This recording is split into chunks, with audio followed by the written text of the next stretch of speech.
And we are back. Welcome back to the Puck Bunker. I'm Rocco Zappia, joined once again by the great Grant McCagg from recruits.ca, who, if you haven't got it yet, has the draft guide out. There it is right there. Look at that. Beautiful draft guide. Check that out. It's got it on sale $14.99 today. So make sure you get your hands on that. It's a good read as we're about to kick off day 2 of the 2025 NHL Draft. Grant, how you feeling? We had a long evening last night. Yeah, we certainly did. Rick says he didn't get the link. Can you resend that to him? There he is. You got it. There we go. You got it. Thank you very much. These friggin' middle-aged guys, eh? Who, me? More than middle-aged this morning. Who's middle-aged? Me? No. Oh, I was talking about Rick. Oh, you're being. Didn't think he got the link. He was in the same email that I got. So, good start, Rick. Sorry.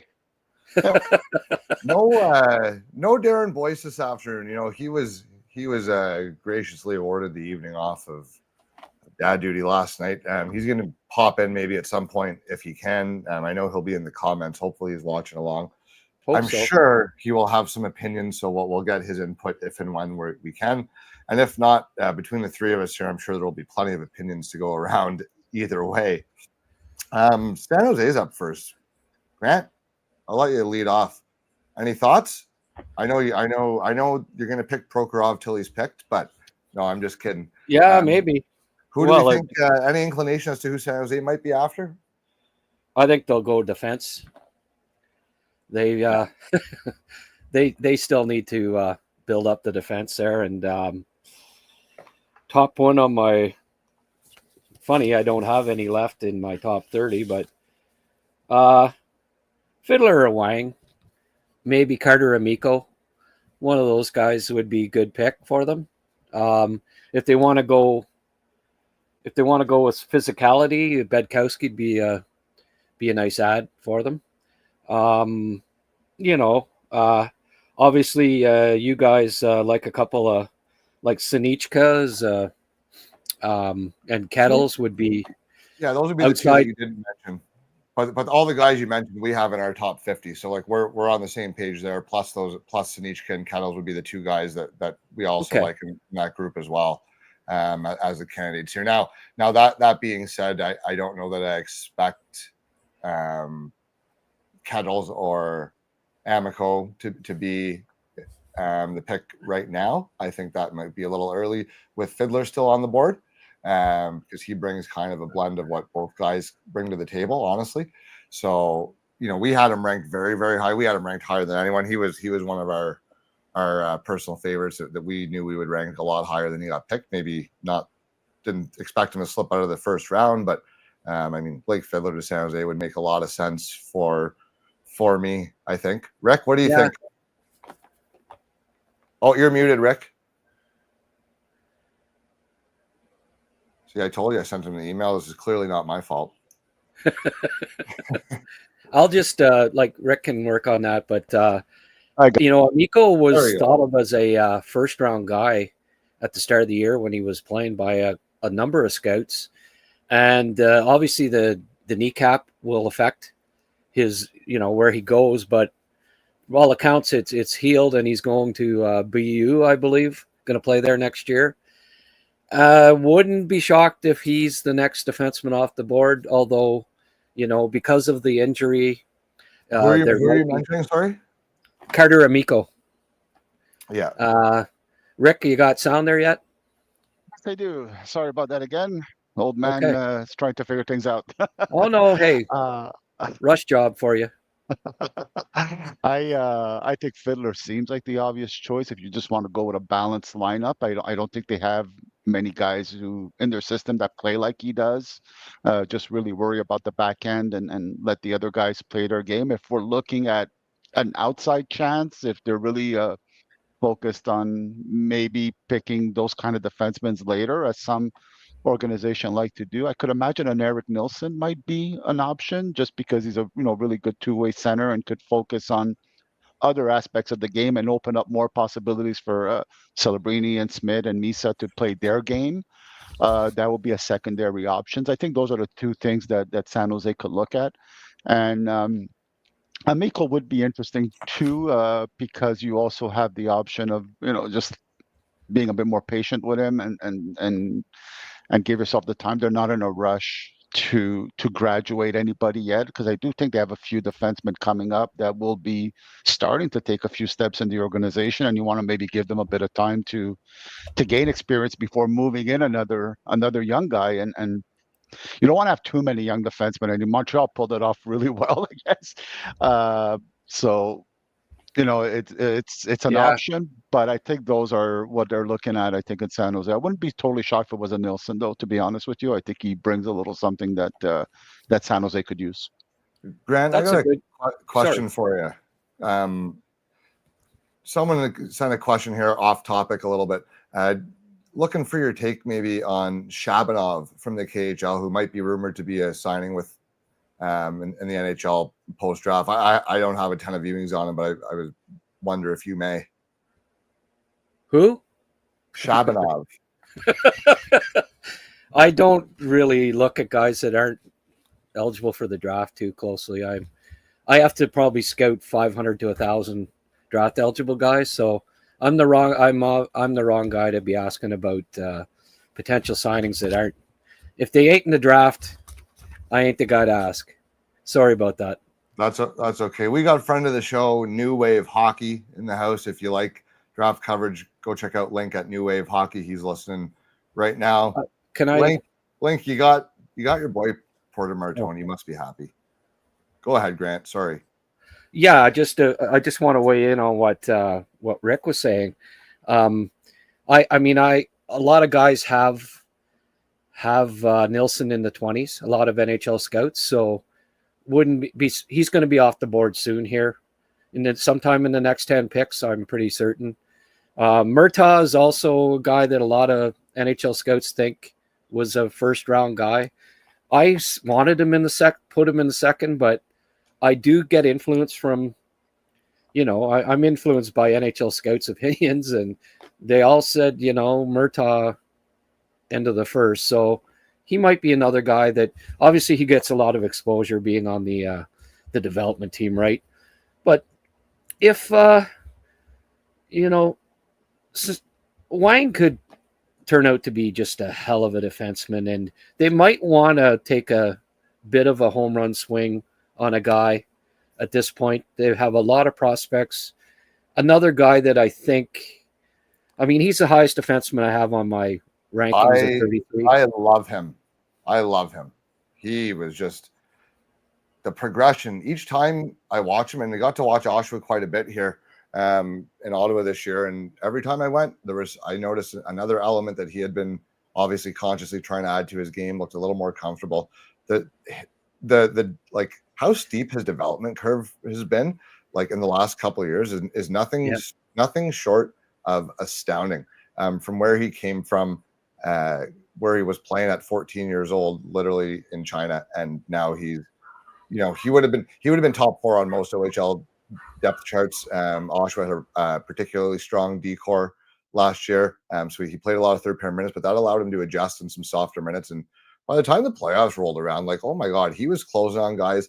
They'd exit their zone. It looks like he's giving up the red line. Then all of a sudden he's 2 strides and he's closed on the guy, pinching him off before the blue line, running guys in the boards, like playing physical, shutting things down, making good passes.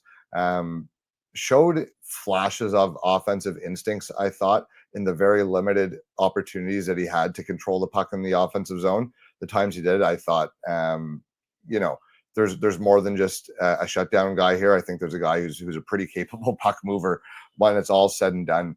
I'm really excited to see what the finished product here looks like. He's a guy that I've been insanely high on all year. I had ranked him in the 20s if boys had to let me, but someone's gonna take a swing on it here very, very soon, I think, and a lot of upside there with that guy.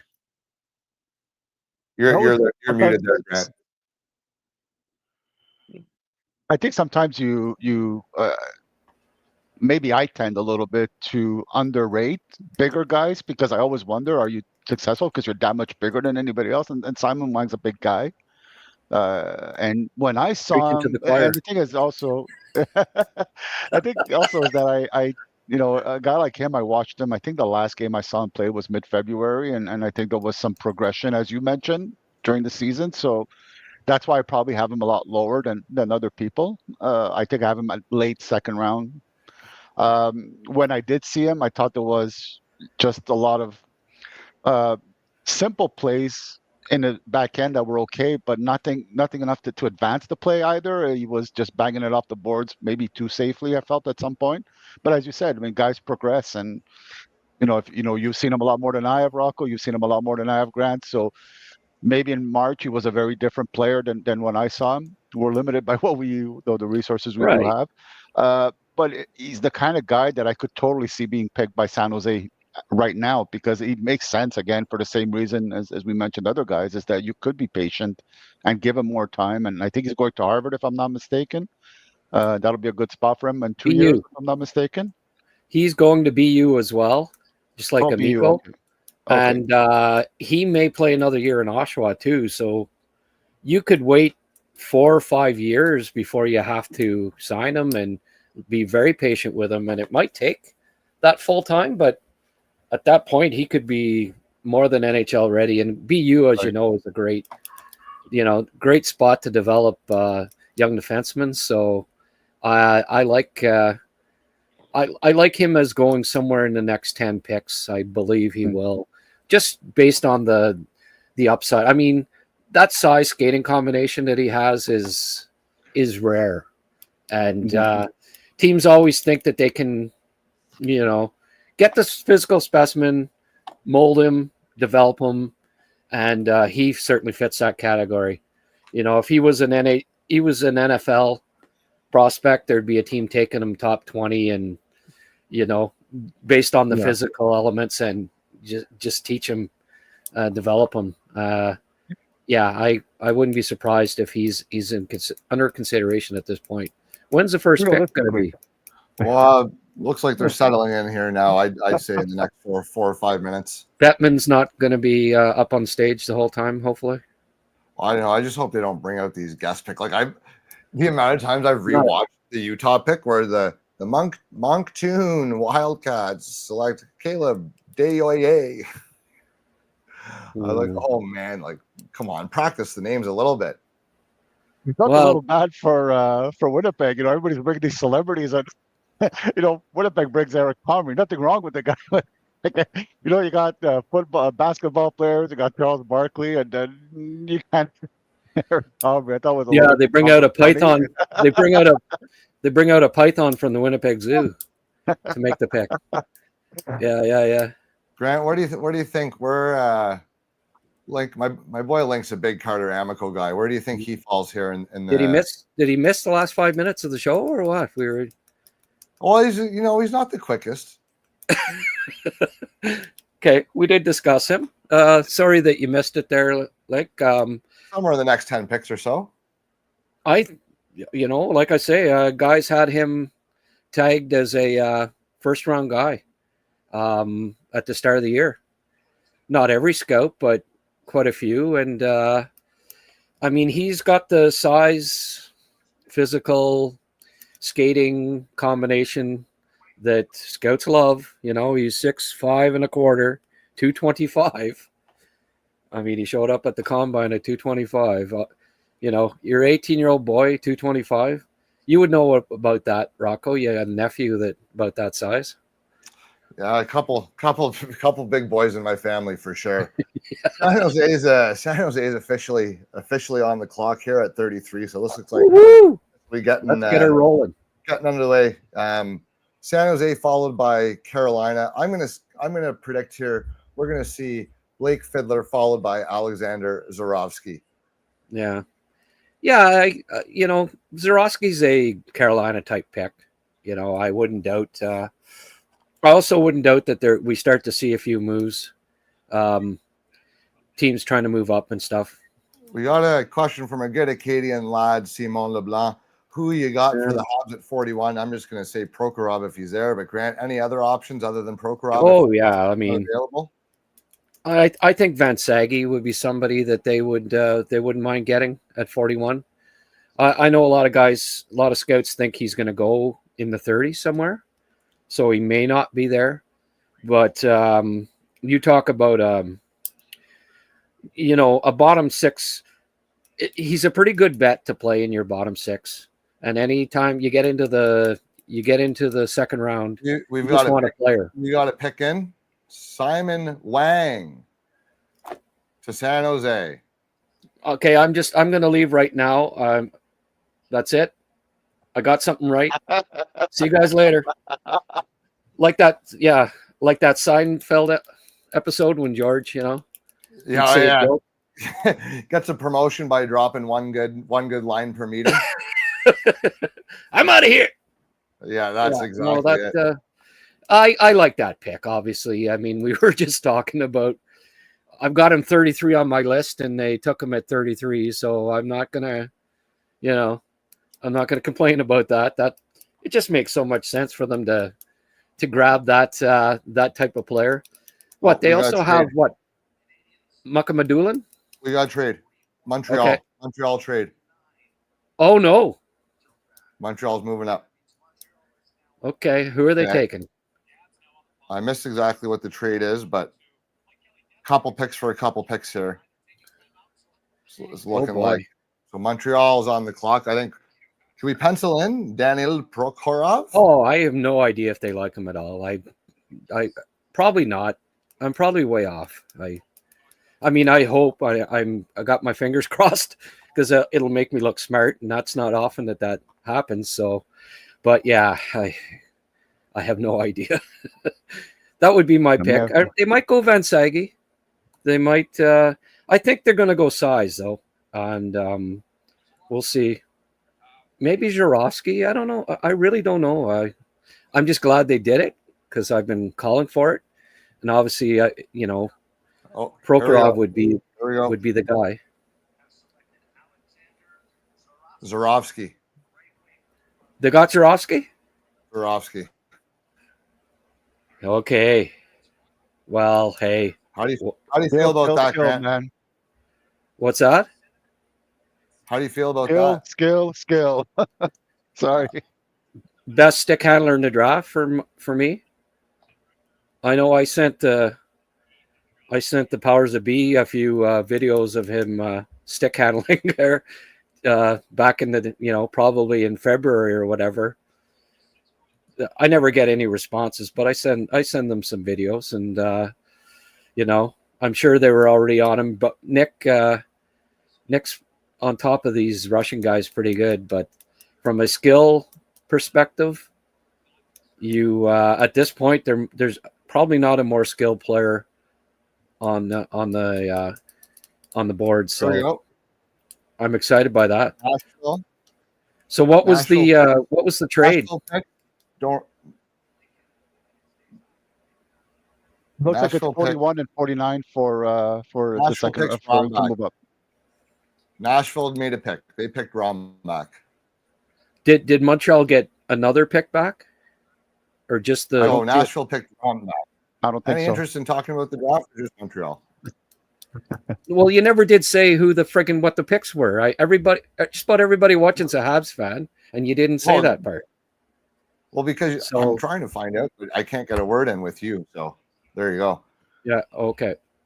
Rombach, your favorite. Rombach to Nashville.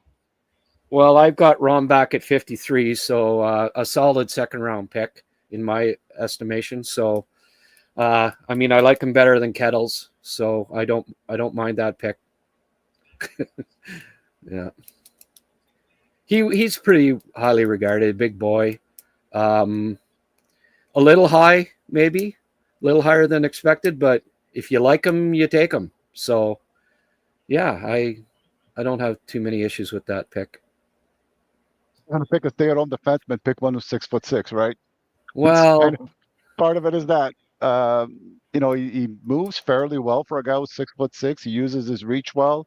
Doesn't give you much options, so that's a pick that I think Nashville also is one of those teams that needs to get some defensemen in there. They picked one yesterday, a really good one with Cameron Reed, and I think getting a few more would be very important for for Nashville. This theory of they seem to be kind of building the team from the wings and then moving back in is not usually. I think you prefer to build from defense and center as much as you can. So it makes sense for Nashville. I get what they're doing right now, and it's a good pick. Yeah, I thought they had a great night yesterday. Their three picks were outstanding, and I mean he complements the Reed pick. Reed being 6 foot, right? So now you get a big guy. Left defense, which I liked it if they're going to take a big defenseman, Rocco, that it was a left defense as opposed to a right defenseman. Anyway, yeah, that's good. That's good. I like Rombach was like I say, 53. He was going somewhere in the second round, I expected, and Fiddler. The concerns about his hockey sense is what I just kept was what obviously is concerning people, or they'd he'd have been taken both second rounders to move up there, and Montreal got a pick 109 coming back. Okay, 109. Okay, because Rick had said it was 2 picks each way. I wasn't sure which. Okay. Yeah, well, that's what I'd seen initially, but I guess they adjusted to that. Initially, that's what they were saying. Fourth rounder coming back. Yeah. Well, clearly they weren't as high on Prokhorov as I am, and clearly nobody in the NHL is as high on Prokhorov as I am. And I get that there is some question about his playmaking ability. He thinks go to the net first and foremost, and I don't necessarily think that's a terrible thing, but NHL clubs were obviously concerned about it. You and Darren had brought it up, Rocco, and I tried to defend it, but clearly NHL teams aren't aligned with how I'm looking at it. Yeah, I mean, I think maybe just a little less question marks with Swarovski might have been the difference maker. You're still getting a guy with a pretty high upside, I think, in terms of being an offensive player. A lot more creative, and then just fantastic puck skills. So look, I'm excited about that pick. We had him ranked 18th overall. So me and Boyce are sorry, guys. Ottawa fans, we got to trade. We got to trade Ottawa fans. Oh, right now, Jordan Spence is coming to Ottawa. For what? According to Elliot Friedman. 67th pick this year and 6th in 2026. For who? Jordan Spence. That's all right. Is he a lefty or a righty? A righty. He's a righty, I think. He's a righty. Yeah, he's a righty. He is a righty. Certainly, the goal going into the draft was to shore up the right defense, and they're doing that. They got him for free. They moved down 2 spots, get Hensler, pick up Spence with the pick. That's brilliant work by Steve Stais. It's so nice having a real general manager in Ottawa. My God, this is fun. So when's your next pick then? Now, Ottawa? End of the 3rd round. Florida's pick. Florida's pick at the 3rd. So you gave up their early 3rd for that? Yeah, so that's the pick they acquired in the Hensler deal. Yeah. Funny, Spence, he got a fair bit of ice time. Like, did he not play top 4 minutes at times? I'm a little surprised that they. Yeah. He was a full-time. He was a full-time player the last 2 years. 71 games 2 years ago, and 79 games this past year. Yeah. I think what Spence is the size, right? They're worried about. Some people are worried about the size, and I think 5'11", LA was one of those teams that wanted to get a bit bigger. But I think it's a good pick for. It's a good pickup for Ottawa. He'll give you good minutes. Third pairing, perfect. I mean, he could move a little bit higher too if you want, but he's a safe guy who's going to give you good minutes. I think it's a very good trade by Ottawa. Nicely done. Yeah, Zarovsky with Demidov and Hudson. How's that sound as part of a power play?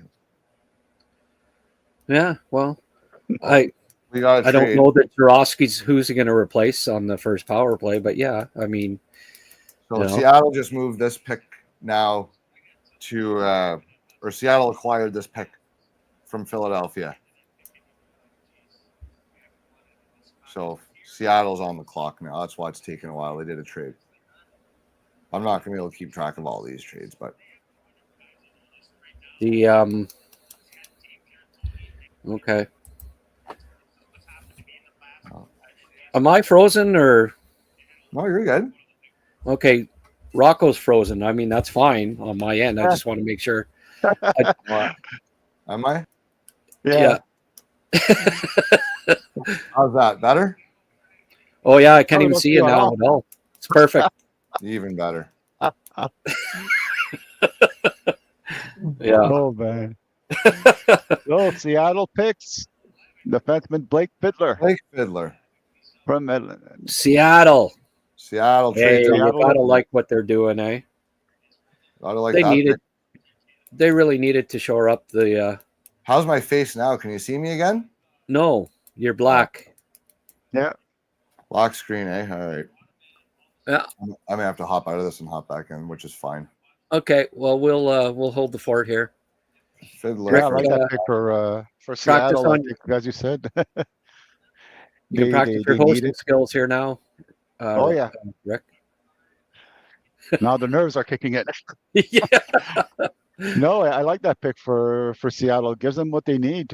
Some of their defensemen, they don't have a huge core of prospects at D, and some of the ones they have right now are not so young anymore. You know. Yeah. Larson is not so young anymore. Alexiak is not so young anymore. So getting this kind of depth at D is going to be good, and they're not a very huge team. So getting a little bit of size also is a plus. Yeah. So I think it makes sense for Seattle, and at this point, you know, you try to get guys who could fill roles. In the second round, you start looking at guys who odds are you're not going to find a superstar. You could, but Washington roles. Washington has a pick. They made Milton Yastreen to Washington. Okay. Good one. Yeah. We liked him a lot earlier in the year and kind of soured on him after the U8 teams there. But, I think they're obviously betting on the guy that was playing in the first half of the season. And if so, that could be pretty good value there at 37th overall. Yeah. Well, I think, that 8-point game at the Helenka kind of, drew a lot of people to him. But if you went deeper, like he got 3 points the rest of the tournament and, never really produced. And it was against Switzerland in a blowout. So as time went along, you got to realize that maybe he didn't have a pile of offensive upside. The Flyers select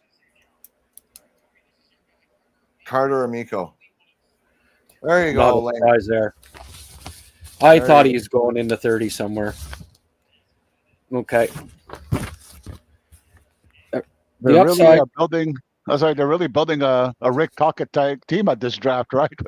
Yeah. I think Jack Nesbitt and Carter Amico. I think we're starting to see that influence. Yeah, well, they did. They, scout for the Flyers told me they don't have any small sweaters left. So, so they were going that route. I knew that they would go big this time around. What's going on? Oh. Is my face fixed anyways? Well, my camera, at least I have no hope for the face, but the camera could be fixed at least. No, we can see you now. Fine. Yeah, you're fine. Great. Oh, another trade.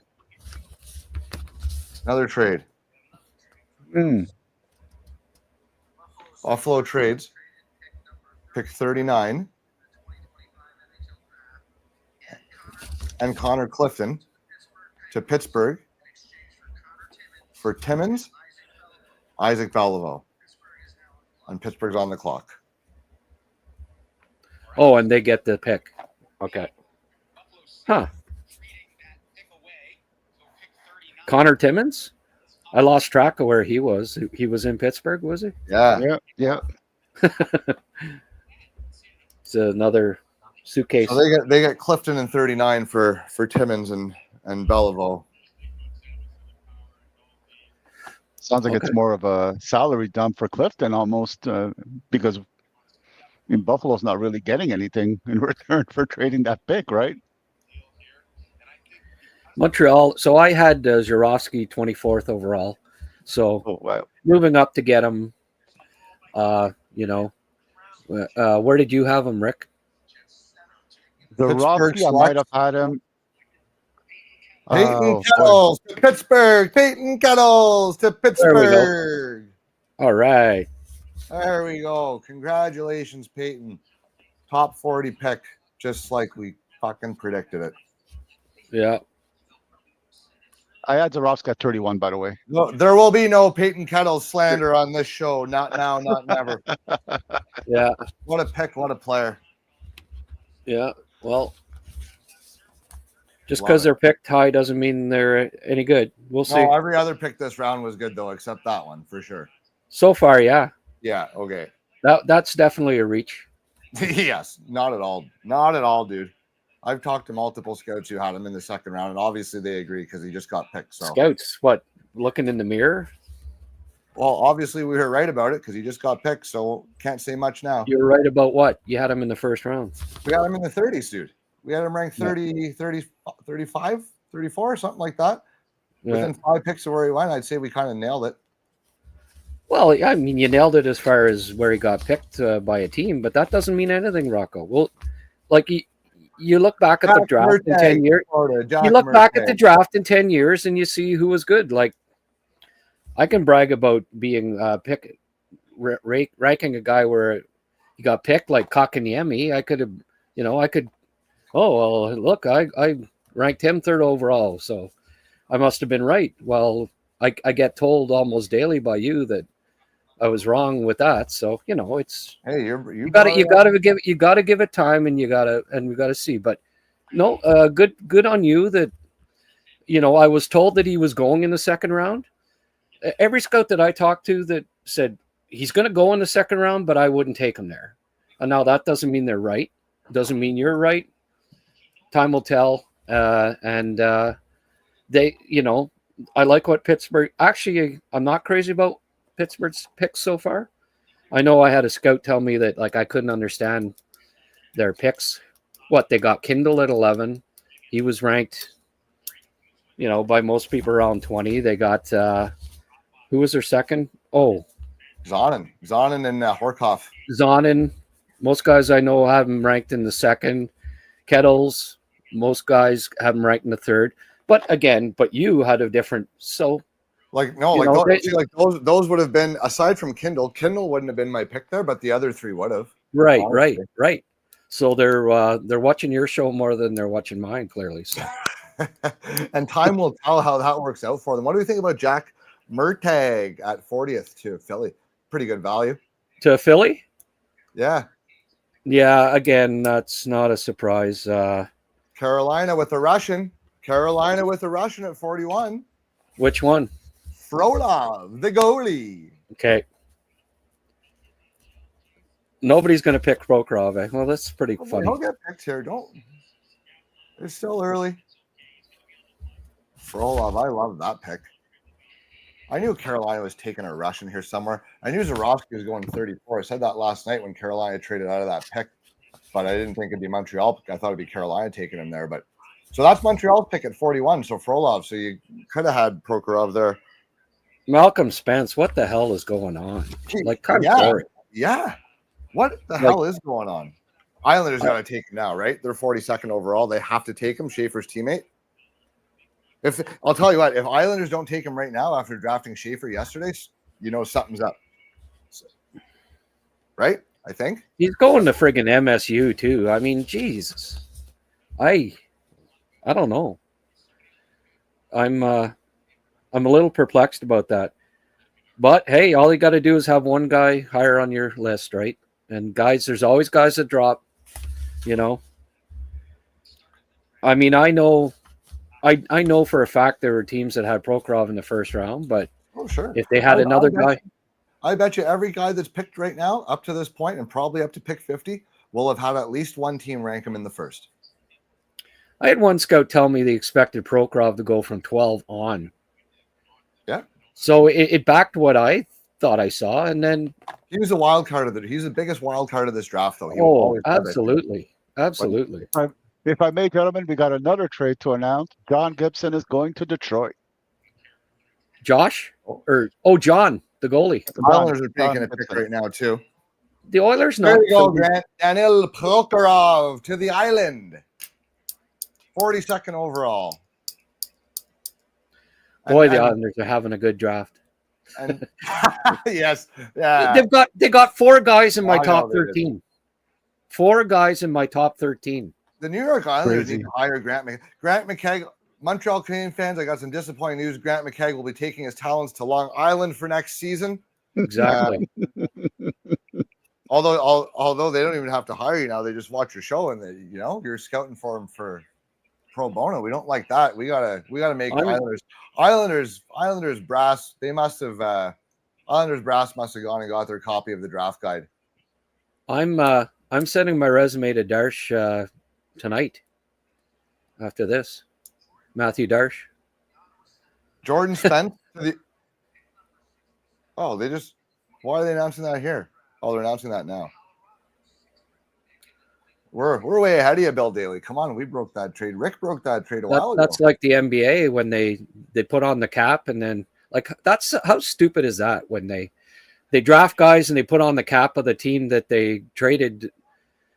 He's been traded to another team and they put on the cap of the friggin' team that traded him. And that's silly, the NBA draft, the way they do that, So what was the Gibson trade? Unknown return yet. They just confirmed that he's been traded, but that's all they're saying. No confirmation. Edmonton didn't get him, eh? Jesus. Are they is Stuart Skinner going to be their goalie when he's 45 or what the hell are they doing?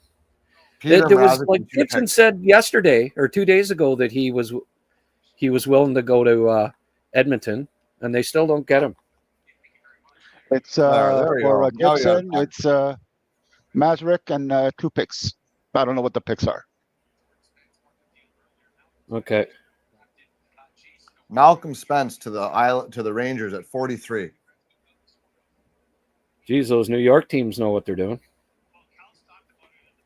Getting great value here. Geez, no kidding. Man, this second round is just flying compared to the first. I just got a text from Rob Hudson, Lane's dad. Yeah, Islanders should hire you, he said. We agree. He must be watching. That's what I said. The Habs fans are going to be disappointed, but maybe the Islanders must have bought this recruits draft guide at recruits.ca on special, $14.99. Still lots of great info in there. Look up your team's draft picks and what Grant thought about them once it's all said and done. Something to read over the summer for those long drives on the family road trips. I'm also going to sorry, Rocco. I'm going to recap the Habs draft there. Gonna get clips of all the picks and put them up. There's extra draft coverage in addition to getting the draft guide. So for $14.99, you get the draft guide and you get draft articles. So. I'm surprised Eric Nelson is dropping quite a little bit. I was hoping I thought somebody would have been picking him up. He is a center. You never have enough of those. Every scout that I deal with had him mid-20s. Eddie Genborg to 44. Eddie Genborg 44. To who? To Detroit. We had Nelson ranked 55th.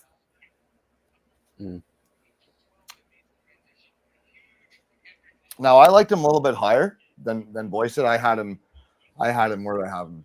In the 30s, I think. Late 30s, early 40s. I had him, but we settled on the mid 50s for him. But that just shows you the difference of you watch the same guy and you come away with two different opinions on him, and that's why the draft order 10 years down the road is never accurate to what it was. So the top guy on my list now is Cooper Simpson. I suspect he'll go soon. And Nilsson, he's definitely going to go soon. Spence was our last first rounder. Okay. Simpson was a wild card. I know one team in particular. Eric Nelson to Anaheim at 45. Okay, good. So, I know one team in particular liked him. Right? Liked Simpson quite high.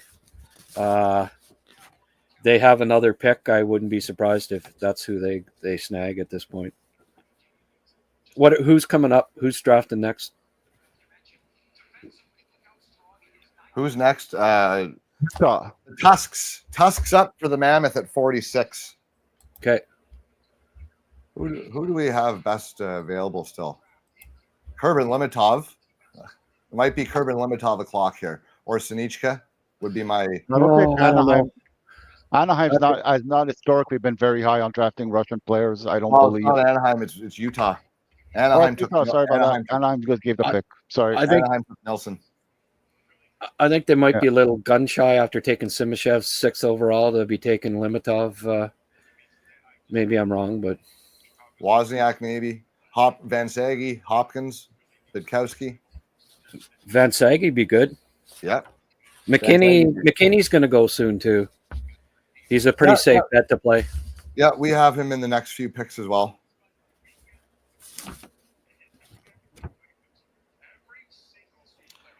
Bidkowski might be someone they like. I think Andre would like Bidkowski. I don't know if there'll be any more goalies going in the second here. Maybe Ivankovic goes in the second. I know, like Utah. Darren was saying that Ivankovic didn't have a good year, but he certainly, whenever any events he ever played for Canada, he was good, and that won't hurt him. Max Senica. I figured he'd go mid second somewhere. The Sanichker. Big defenseman. 45 or what was he? 46. Okay, I had him ranked right in that area, so not a bad pick. Wozniak's not. He's dropping, eh?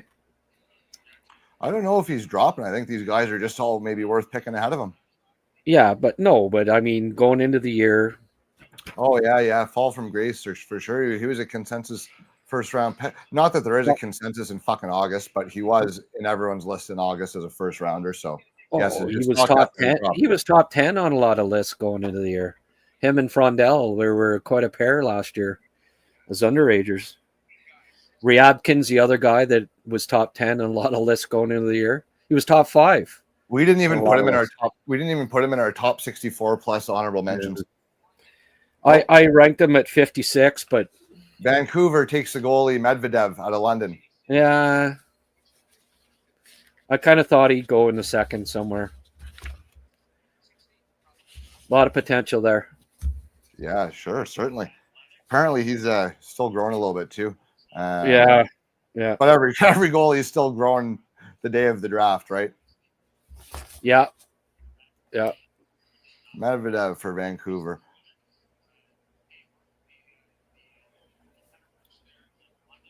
Goaltenders are goaltenders. They're such a crapshoot, but I actually like one. I actually like this second round. This group of players. I love it. I think that like everyone was saying how this draft wasn't deep. I don't think it was deep in superstars, but I think it was actually quite deep in terms of guys who are going to end up being NHL players. And Philadelphia picked Van Sage. Van Sage, yes. Great pick. Great pick. They're really going talk at size here. Yeah. Man, there's a lot of wingers in there, though. They have a lot of wingers in their organization. I don't know, man. I mean, you could move them, but there's a lot of wingers. So that's everybody out of our top 40 gone, except for Bausov. Our top 39's all off the board. Yeah. Top left for me here. I got Bausov at 40, Wozniak 42, then Hopkins 43, Bedkowski 46, Pradell and Epperson at 47 and 48, and that's what's left of my top 50 here. I had Stockselius very, very high, and that was before reading, because I don't like share my articles with Grant until I submit them and try to have my own view of it. But after reading the draft guide, I kind of regret it, because I didn't realize that his past cancer battle would lead to some sort of some long-term effects in terms of his the hormonal balance and all that stuff of his body, which is affecting his strength and his endurance. Yeah, having known that, I probably would have gone lower with him, but I do love the talent. I really like Stockselius a lot. What's wrong with Ryabkin from Stephen Cardinal? Question. What's wrong with Ryabkin? The free fall continues here. I don't even think it's a free fall. I think his habits are awful, and I think teams are have no time for that. There's a lot of off-ice stuff that he's overweight. Like, look at the stats. 5'11". Like, is there anybody else with this profile? 5'11", 210. That's not the dimensions of a Carolina Selects. Charlie Serrato from Penn State. Who got him? Carolina.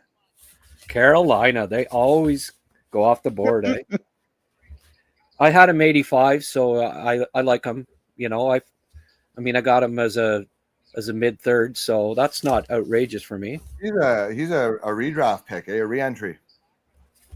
Yeah, well, he passed through 2 drafts, but last year he put up great stats in the USHL, and then he goes as a freshman and was fantastic. He led Penn State to a Final Four, and was just excellent.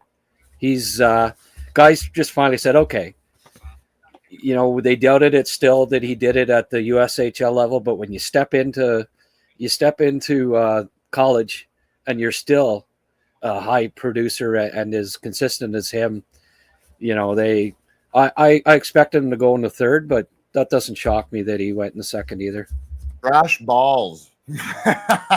Brash balls, guys. I need the Bruins to grab Bedkowski.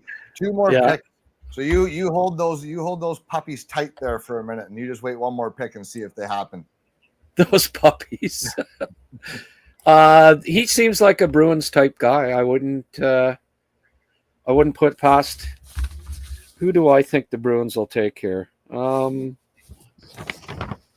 Yeah, he's one of the New Jersey Selects. 5th guy on my list here. Conrad Fondrick. Oh, okay. Fondrick to New Jersey. I put Fondrick at the end of the second. The injury that he got halfway through the year, I think affected him. Going into the year, he's another guy that was thought to be a first-round pick and dropped off. Was a little disappointing. I think a lot of it was just the development team in general this year was just a bit of a shit show, They had pretty guys left. Squad I ever seen for them. Potter left, Horkov left. Just was. I don't think it was a great atmosphere this year. So, I think a few of these guys are going to end up. Epperson's a good example last year, right? Once Boston makes his pick here, I'm going to step off for a quick second. The dog does not give a shit that I'm live streaming. He's got a pee, so we'll wait for Boston. Wait for Boston to make their pick here, so Brash Balls can take a big deep breath and let those things go for a minute. But we'll see what happens here. Yeah, I know I'm coming. I'll be right there. Go ahead. Rick can hold court. I like that pick by New Jersey also, Grant. I think there's a lot of tools there that could develop. As you said, injury, the whole team was out of whack. I think that there's a real possibility of a bounce back. And if you got a good center like he is that could bounce back, it's a really nice pick. At 50, anytime. I think that's a really good job by New Jersey. I like it. Yeah. Did you have him ranked, Rocco? Fondrick? Not in our top, not in our top 2 rounds. Serrato and Fondrick would have been more 3rd round guys for us. Just not anything wrong. Just we happen to like guys a little bit ahead of them. But no, those are 2 that weren't in our top 2 rounds. Okay. But not guys. Austin has taken a bit of time either. But I would say with Fondrick maybe questions with the upside. Serrato probably I would say limited viewings there for us. So far, the latest guy in my rankings, I believe, was 72. Peyton Kettles. You heard of him? Oh, once or twice. Once or twice. Yeah. But Epperson getting back at. Well, more than the other one who's falling, and I can't say I'm surprised. Is no, not somebody who I don't know what he's gonna be if he ever makes it. I haven't been able to figure that one out yet. Boston might take more. They take William Moore. Yeah. Hey, there goes. I had some intel on that they might be interested in more. So that's, Sorry there, brash balls. No dice. Dice. Hey, Moore. Okay, I'll be right back here in 5 minutes. Okay. You guys hold it down. Moore has second line ability, like 6'3", always produced. The concerns are that he needs to gain muscle, play more consistent competitively, away from the puck. He's got to be harder. But those are things that can improve in a player. It's not an impossibility. Some scouts, it's funny, like he's very skinny and he's got kind of a skinny frame. And one scout was telling me, like, he saw the parents and they're both very skinny. And that tells you that he's not ever going to be a big guy, right? Yeah. So there is a concern that he may not be able to put on the muscle to ever be an average strength player in the league.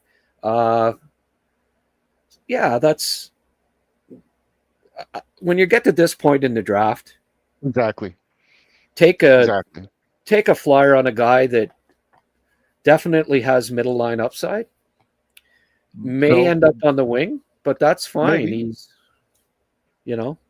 Boston looks at the long game, right? I mean, last year's pick is a perfect example. You cannot look any longer pick than Dean Letourneau.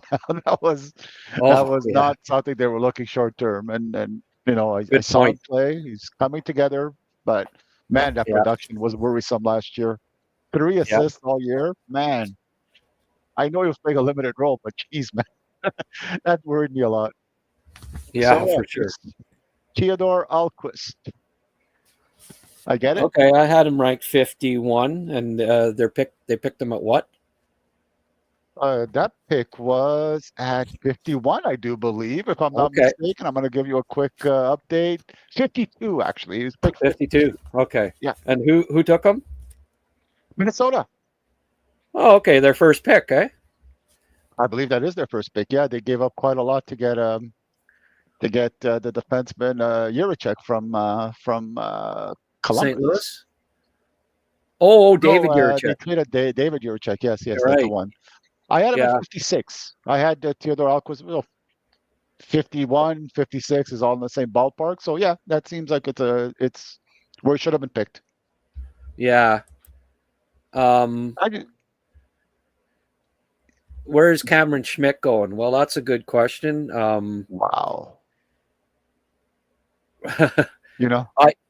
Where did you rank him? Schmidt, I think I had him 39 in that area, I believe. In that general, I try to remember. I ranked him as the last pick of the second round.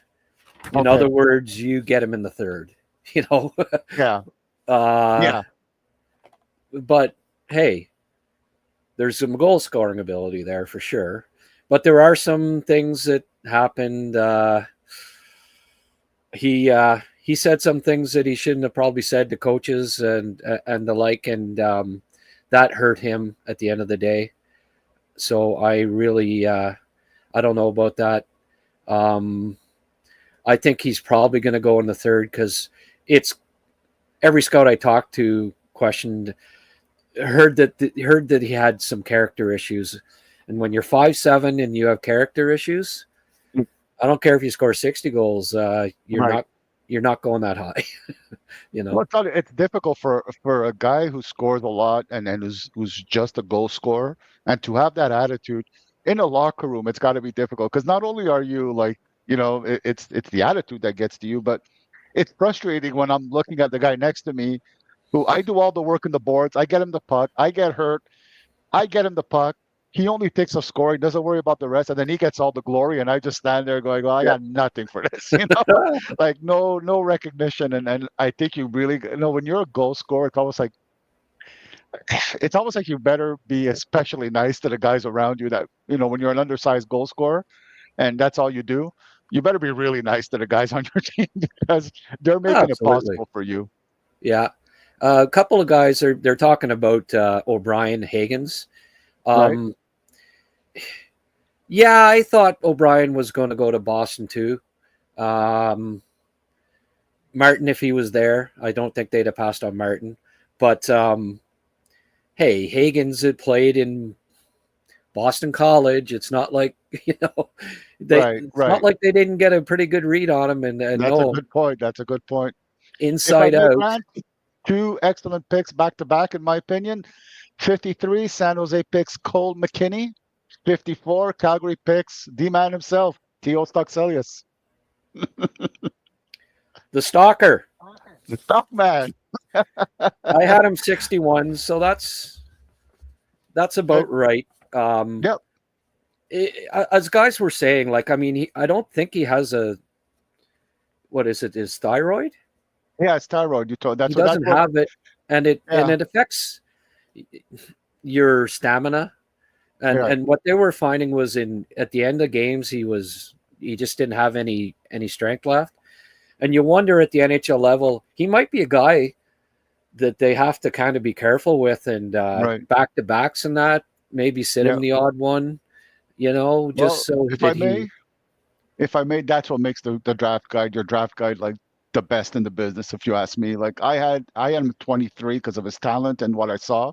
And if I would have known that's the kind of information that people should know about a player when you're as a fan and you're watching. I would have probably bought him much lower for that reason. So kudos on you for knowing these things and finding these things out from your contacts. Great stuff.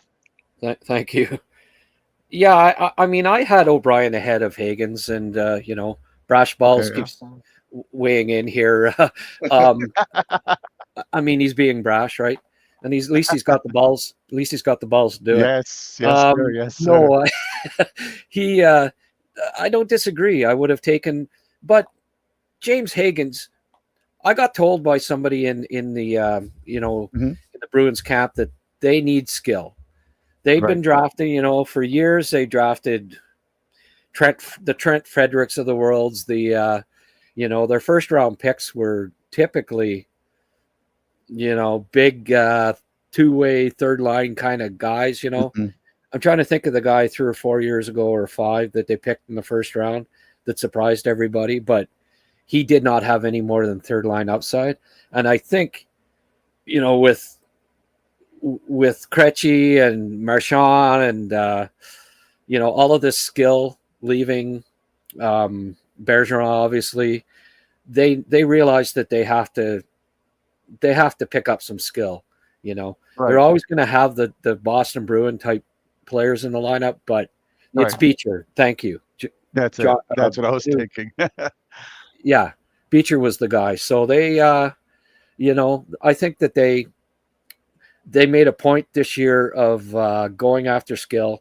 And hey, Higgins could be a point per game guy. Yeah, it's not out of the realm of possibility. He's got excellent vision, really good playmaker. Just sees from the blue line in, he's going to produce for you. So and there are some questions about O'Brien. He's got to get stronger. He's got to fill out and all that.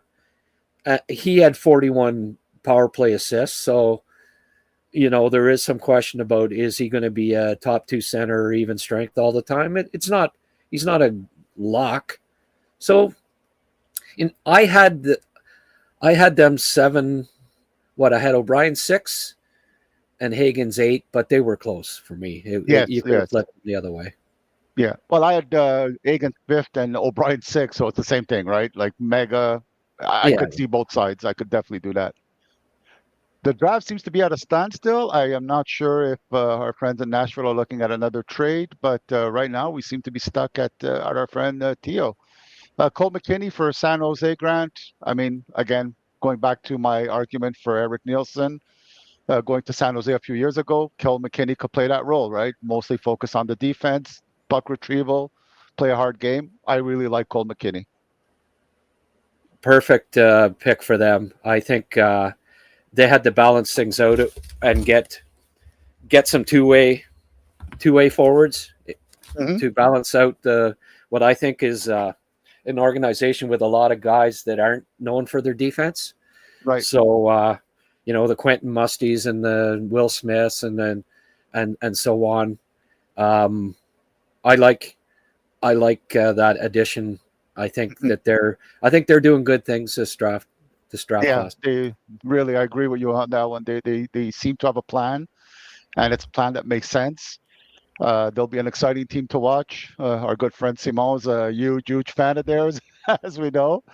But yeah, and Nashville, I mean, to me, they still got to keep on getting a little bit bigger, especially get some D.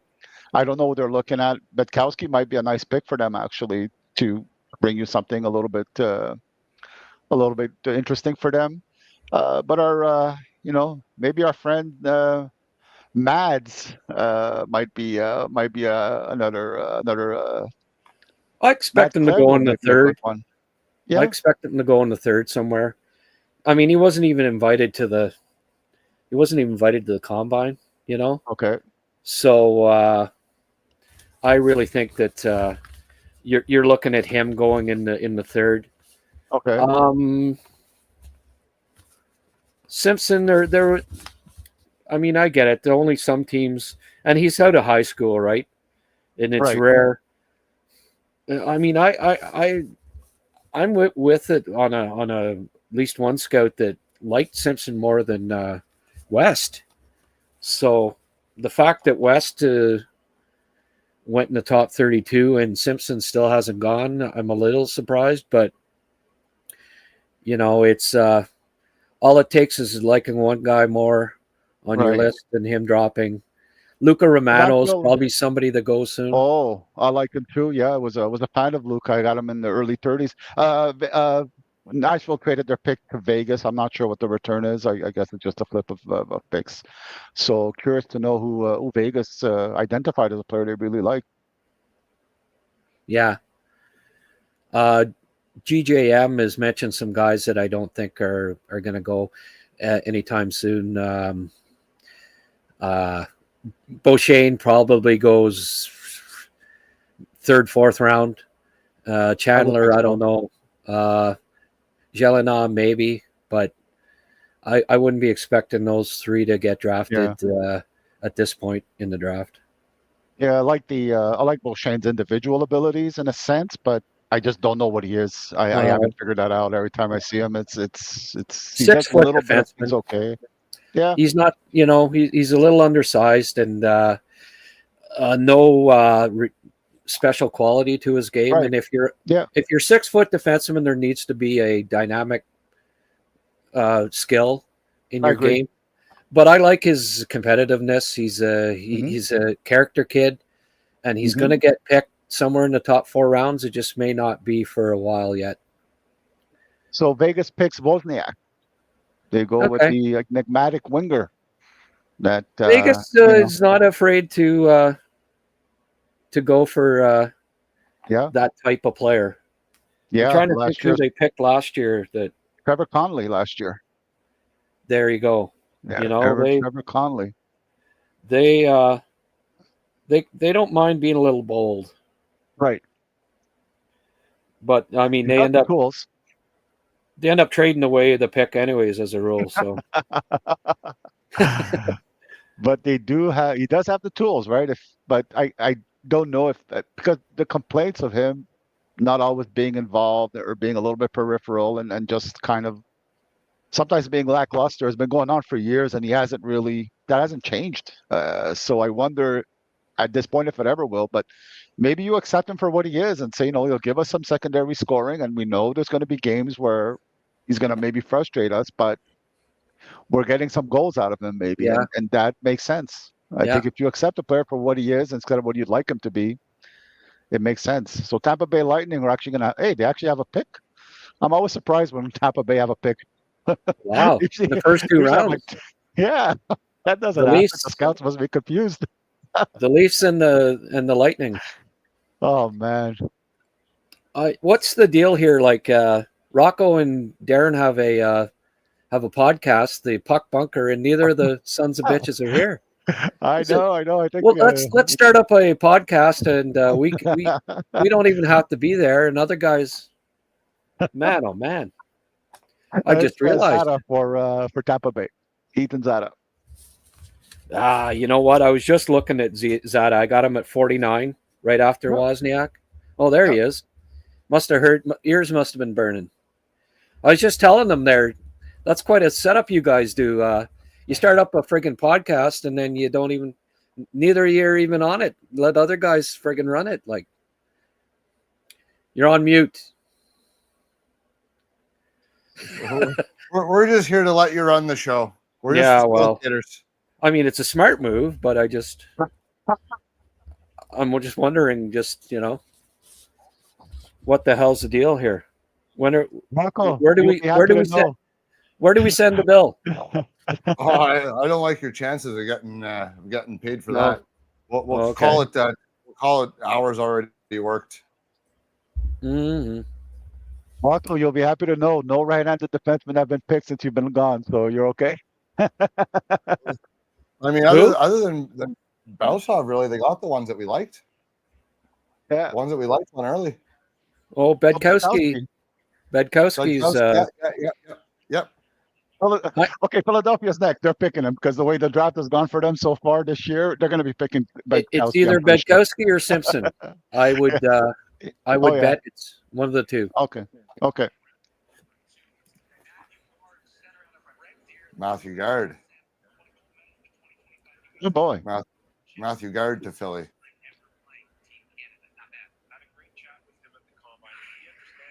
Oh, well. That's another. I had him in the first, or second, I mean. Yep. Yeah, they are just going size. Man, oh man. Tockett's going to be just licking his chops.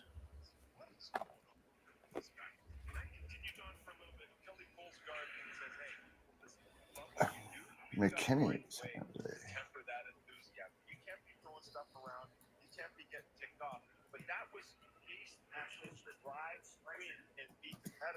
As a big guy who will rip your head off, he's a guy who's got to put on some weight, no question about it. You're talking about and it's interesting to know that they're picking such big guys and their GM is so short, though. I guess we know who's got the influence there right now. Yeah, if he'd have been GM the year that he got drafted, he'd have gone in the fifth round. Ivan Kovic. Ivan Kovic to Nashville. I expect him to go in the second. Yeah, that makes sense. Well, they've had some success with goaltenders who are not very, very big. So, Saros is a mentor. Perfect. Yeah. You know what? Couldn't be a better place for him. I think I had him in my mock going there and I mentioned that. So, pick up your recruits draft guide, folks. Good stuff. I just want to confirm. Darren Boyce noted. Not Ivan Kovic fan. I wonder what he has to say about that. Who better to mentor a 5'11" underappreciated goalie prospect than the best 5'11" goalie on the planet? I had them going to him at 55. Was that 55? 58. They traded down. Damn. Well, they traded down. The Habs didn't take Prokhorov at 34 because they didn't like him. LA takes Wojtek Sihar. Yeah. There's the first guy I don't have on my list. I was really disappointed in him at the end of the year. I know he wasn't bad at the World Juniors, but people seem to. I had him. We had him just outside our second round. I had him as one of my 5 honorable mentions. Yeah. I realized that that he was going to get picked somewhere in the top 4 rounds, but I don't see him as an NHLer personally. I think I might have had him after the 4th round myself also. Yeah. The 2 guys that I have in my top 40, I'm not surprised. Both Clevo and Simpson were. I mean, I throw in a few. I like to be bold with a couple of guys that I like and guys that I think have some upside in it or a bit underappreciated. So not surprised that Simpson and Clevo haven't been picked. I think when they are picked, that whoever does get them is getting really good value.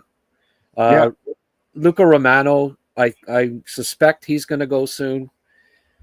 This is an area where you think Hopkins, Peddle, maybe Nathan Bame. He's a guy with all sorts of talent, but boy, this is a good time for a couple plugs.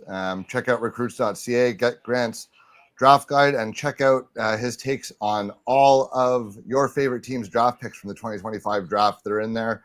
And while you're at it, please click subscribe to the Puck Bunker. We're trying to get this bad boy over 1,000 if we can. We're close to 500, so there's about 500 of you watching. So we could get this done just like that, and I promise to shut the fuck up about it if you all click subscribe. So thank you very much. And again, check out recruits.ca. Grant works his balls off year in and year out to put this together. So go check it out and give him a little love. It's a great read. And back to hockey talk now. Yeah, I just want to add to it. I'm just practicing when we have sponsors. Lassie Boelius, by the way, to Anaheim. Just to add to that for a sec before we discuss that, just like speaking of guys working their balls off, Darren and Rocco started this, and they're pumping out, multiple episodes a week, working hard. Once you get to 1,000 subscribers, you can actually get monetized on it. So it really, all you got to do is click subscribe. It doesn't, you don't get, emails or spam or anything like that. It's just click subscribe. We'd really appreciate it for these guys because they work hard and they're great scouts, and I want them to succeed. So do us a favor. If you're tuning in, just click subscribe. Boston, thank you, Grant. Much appreciated. I know as much as me and Grant like to give each other a hard time, there's a lot of mutual love and respect there between us. And Grant's been a phenomenal mentor of mine for several years. So I know we like to get at each other, but it's nothing but brotherly love, really. Italian Boston, Irish love. Boston back on the clock. Brash Balls might get his wish here. Boston selects Liam Pettersson. Oh, okay. From Sweden. He was a late riser on CS's list. He was a guy that just kind of rocketed at the end. I went and had a look, and I did seriously consider him for the top for my list. Didn't quite make it, but he's I'm not surprised that he got drafted, and there's some offensive ability there, decent size. Little surprised that with some of the guys on board that they're going with that, but he was a late riser, certainly on Central's list in the second half.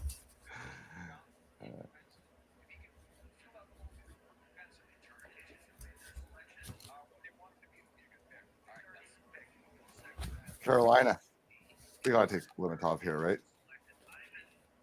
Ryabkin to Carolina. 62nd. There we go. 62nd overall. Carolina. Well, of course, Carolina. Well, I just said, I'm like, they got to be taking Limitov, but they just, a different Russian. Darren Boyce might be like a covert Carolina Hurricanes scout. Oh, he didn't like reacting at all. Might have been his least favorite player in the whole draft. We didn't rank him in our top 2 rounds. You know who I love Adam Benak. I know he's friggin' 5'7 1/4 inches, but man, that guy's motor and skill is just so good. I hope he goes somewhere in the 3rd round, and if a little guy's going to make it, I really think it's that kid. His stats on always against older competition in international for years, he's always right at the very top. Like guys that were picked last year in the top 10, he outproduced when he was 16. And I just love the kid, and I know he's undersized, and these guys, it's rare that they make it. But if a 5'7" kid is going to make it, I think Benak has a good chance, and I'd like to see him go soon.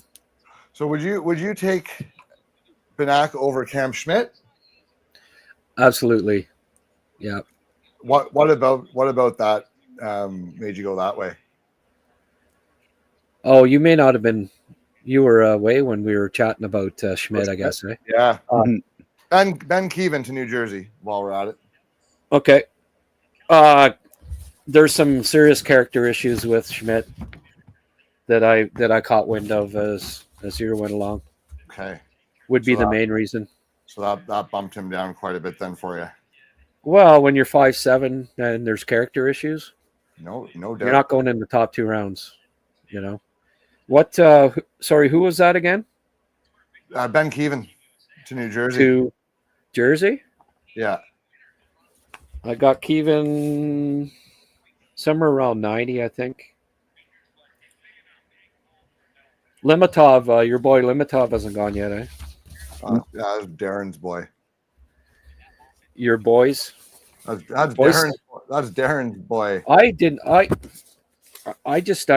And I think you were the same way, Rocco. His hockey sense. I waffled on him a little bit, but yeah. Now this is one thing. Like, I guess we never really talked about that. Like, this is what happens when you're building a list with together, right? Like, there was places on the list where me and Boyce, we significantly disagreed, but it's like someone says, like, you need to trust me here, and then you put the guy of course on the list, right? Like, so there's guys that he bent for me on as well, and that's just how it goes. But I mean, I'm surprised he would get out of the 2nd round. The Leafs, hopefully take someone's shit. I'm concerned with Limatov's body language. At times, I've seen like one game in particular where somebody popped up a pass and he visibly put his hands up in the air and kind of did that old, God damn it, what's wrong with you? Right in the middle of the ice. And that was a little bit, I know guys lose their temper, but that was really, really a very strong reaction to just a pass that was a little bit off. So that was a little something that worried me about him. Yeah, a flighty Russian. That sounds improbable. Hey, Grant. Tynus Luke Kobler to Toronto. Oh, okay, yeah. I actually I put 10. I didn't put them on my list, but I did a video of 10 dark horses for the draft, and Kobler was one of them. He's a big boy, physical, Norwegian, or Danish. He's Danish, like a breakfast food. But I can't believe that he went ahead of Clevo. But is he Danish or Norwegian? I think he's Norwegian. Not surprised that he got taken. Maybe a little surprised it went in the 2nd. But Toronto, oh, good for you boys. Keep it up. Keep getting those 4th rounders. I mean, I'm going to be honest. I didn't have him anywhere. Like I don't know. I didn't even know if I watched him this year. Yeah, I noticed him. Guys, I'm going to step out for just a few minutes, and I'll join you in just a moment. All right? Okay. Yeah, no stress.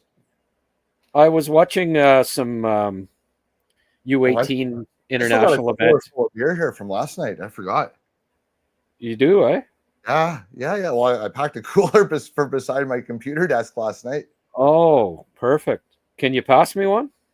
I think. What do you want here? What I got left? I've got a margarita and an IPA. That's all I've got left. Okay.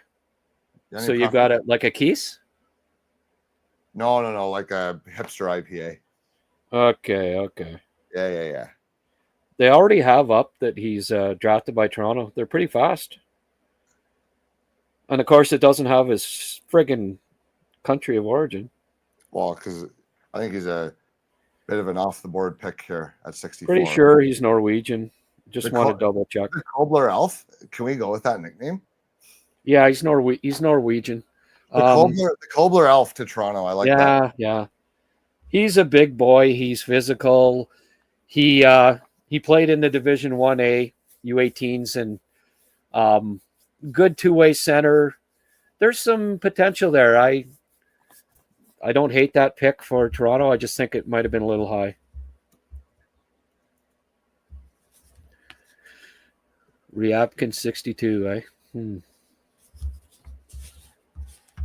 Slovenian. Kubler. There you go. What? Someone says Slovenian. Is he Slovenian? Oh, no, he's Norwegian. Norwegian. Yeah, there you go. 6'3". There you go. Yeah. Who are we looking for coming up here, Grant? You got any guys that you really, really like still? I mean, we still got Limitov. Well, Clevo is my guy. Cooper Simpson. Told you to put fucking Horkov in round one. That's okay. It does matter. Cooper Simpson. Bedkowski. I have guys that thought Bedkowski go in the first round at the end of the first round. So, Kieran, Romano. third round's underway. 2 picks. They were on commercial break, which is why I didn't update. But Kieran Dervin to Vancouver. Love that pick. Nate Beam to Chicago. Good upside choice for them there. I think in round 3 you can take that kind of shot. Chicago's having a half decent draft.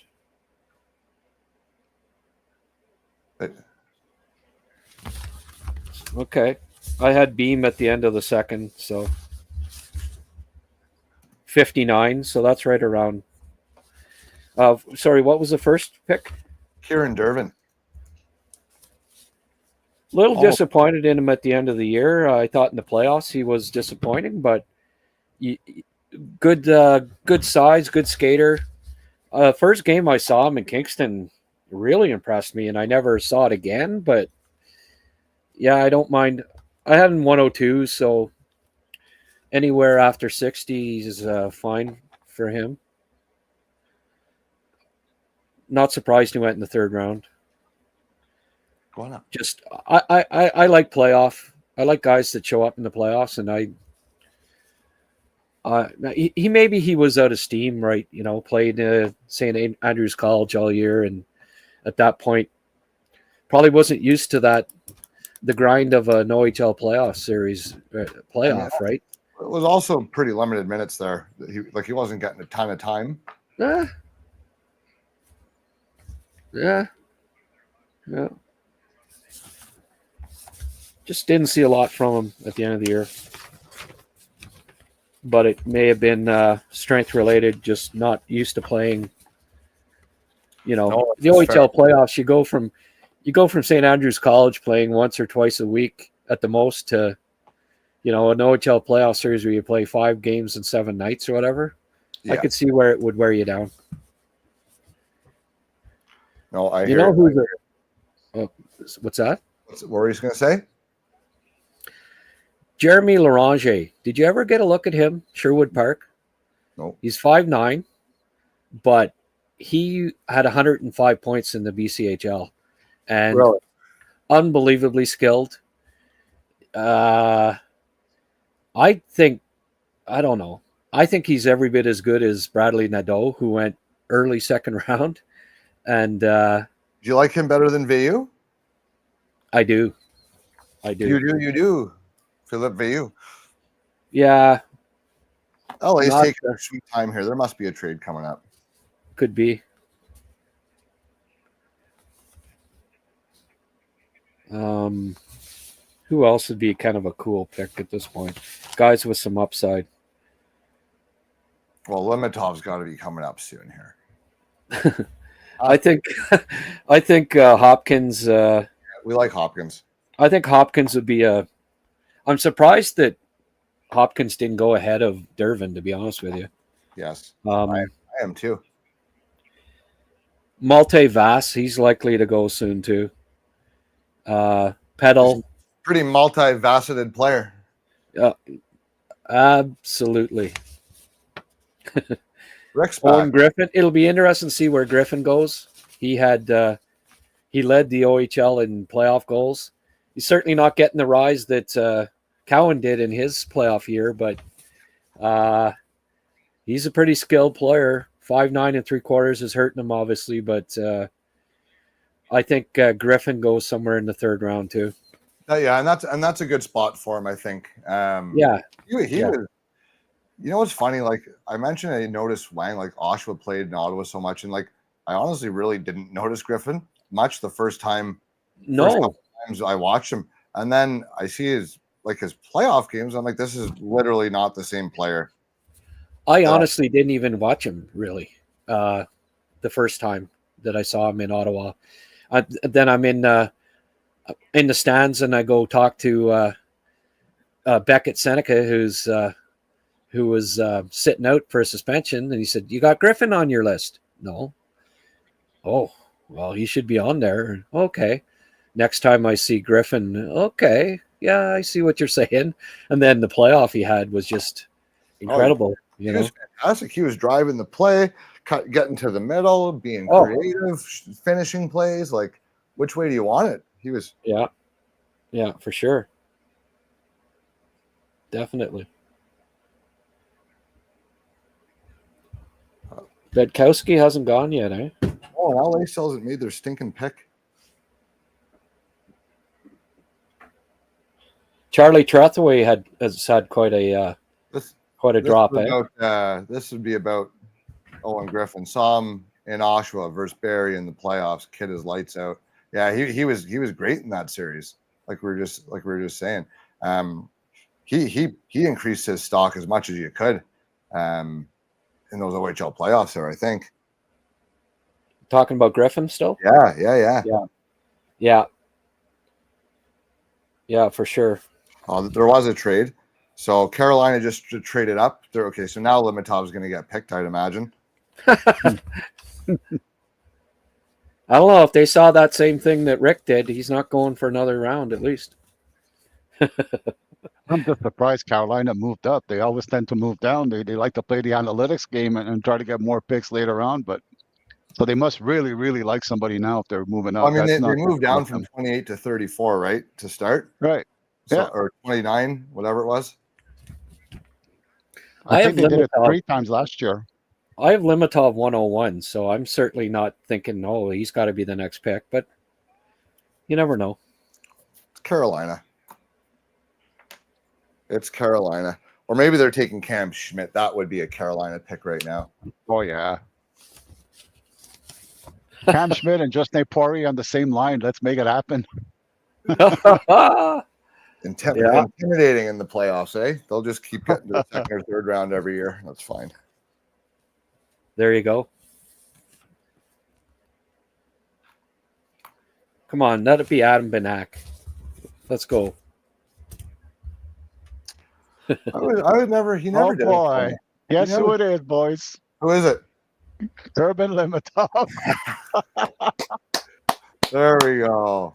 There you go. Darren Boyce, Urban Limitov, finally off the board. They can have him. Is that who it was, Rick? Limitov? Yeah. It was Limitov, yeah. His hockey sense is Limitov. Yeah, but the upside's on Limitov. Yeah, well, I don't know. I've been down this road before with Russian big Russian defensemen that looked like $1 million in practice and in warm up, and then you see the way you see the way their brain operates, and you go, oh. But in round 3, you can take a shot on the skill set. Yeah, I just feel sorry for Rod Grindamore with some of these picks that these guys make. It's like he's going to have them in training camp and just go. It's kind of funny though, right? They draft like purely skill and upside, and then they have like a hard-nosed coach. But it's kind of like, but it kind of makes sense, right? Like give all these skill guys to a guy who will teach you to play the right way. Oh yeah, well it worked out great with Michkov and Tortorella, and yeah. Well, I think Brendamore's got the way you do it. A little bit better, a little bit more approachable, kind of way about him. But yeah. No, I was just trying to be funny as always. Seattle picked Reynolds of Seattle. Will Reynolds, love the kid. I had him. I didn't have him as high because there didn't seem to be a lot of traction on him, but I had him 79. I looked at him and I heard that he was climbing at the end of the year. Very good skater. Like you talk about a good size skating combination. When I watched him, very good one-on-one defender. Moves pucks half decently. I think he has a chance to play, and he was an underrated Q guy for me. I'm glad he went. Yeah. Glad he went ahead of Phil Veilleux, put it that way. From Mason Worth, New Brunswick.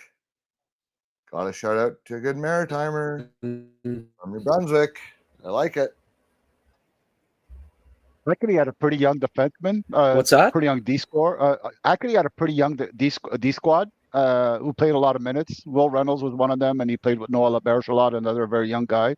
And they held their own. And Will Reynolds was a big reason for that. He really a lot of good judgment plays on him. He kind of knows when to play aggressively. He knows when to back off. He plays his angles well. I mean, it's a nice pick for Seattle in the 3rd round anytime. I like what Seattle's doing. They needed to beef up their defense. Where did you have Reynolds, Rick? Or did you? I had him late 3rd, early 4th. Yeah. What's that? I had him late 3rd, early 4th. I had him a little bit later, but it's you had either. Hey, or. if you had him ranked, any guy now that's picked now, even you had him ranked, that's good. Yeah, for sure. Pradle, and the Pradle will rock, eh? I guess he's not getting picked. I didn't think he'd go in the 2nd. I was surprised that Darren had him ranked that high. Certainly, and I kind of deferred to him really on the goalies. Yeah, well, he's more of a goalie guy than sure. I am, and for sure. I don't pay a lot of attention. Neither of us do. He made me this year, so I learned a lot from him. Honestly. No. He's definitely a better goalie judge than I am. I just, based on feedback that I got, because I get for goalies, I get feedback from. Well, I have a source in the States who was a former goalie who was an NHL scout, who no longer is, but he's still involved in the game, and he gives me a lot of input on these guys, and he said I wouldn't draft them, so I'm not surprised that we haven't seen him get picked yet. No, and that's fair. Who's picking next?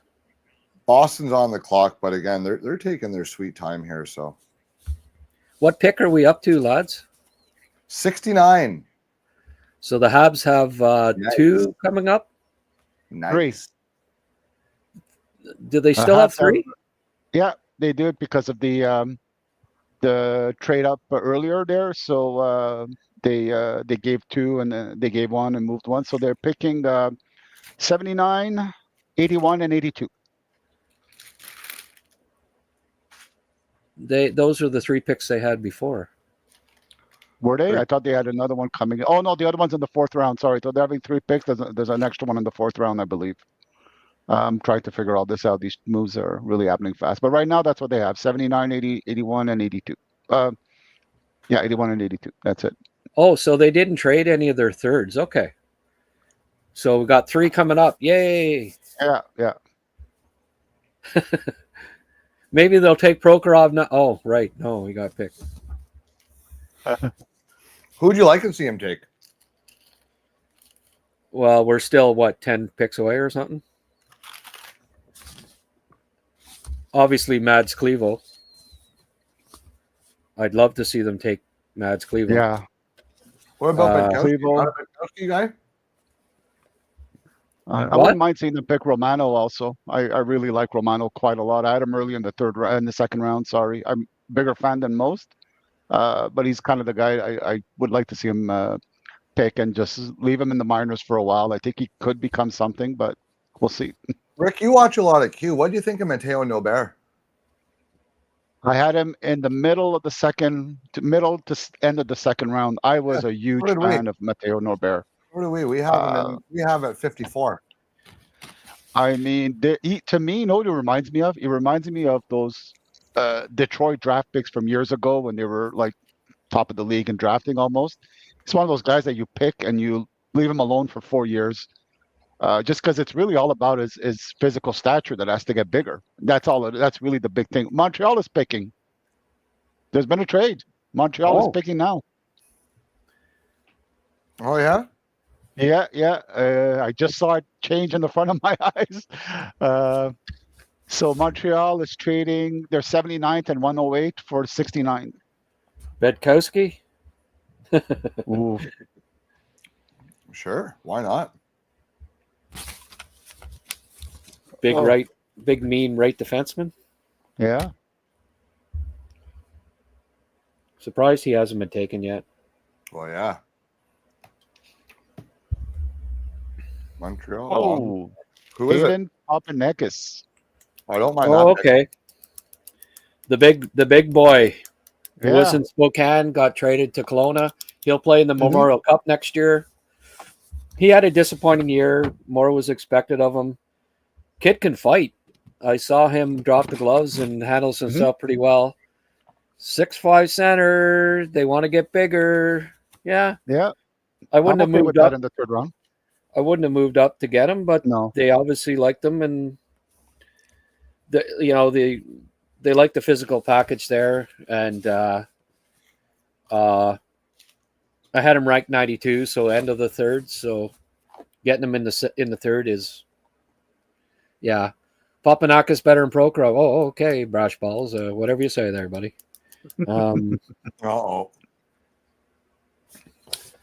Good thing he's here to clue us in. We had Papanakis 63. Yeah. I had him somewhere in the third. No, I can't remember exactly, but third for me was a third round pick, so that's where he got picked. He dogged it a lot this year. Scouts were really disappointed in his play away from the puck. There's talent there, but a lot of he's got to learn to compete. He's like a poor man's the kid there that dropped that you guys like at the end. Lakovic, poor man's Lakovic. Oh yeah. Sean Barnhill. Sean Barnhill to the Rangers at 70. Yeah.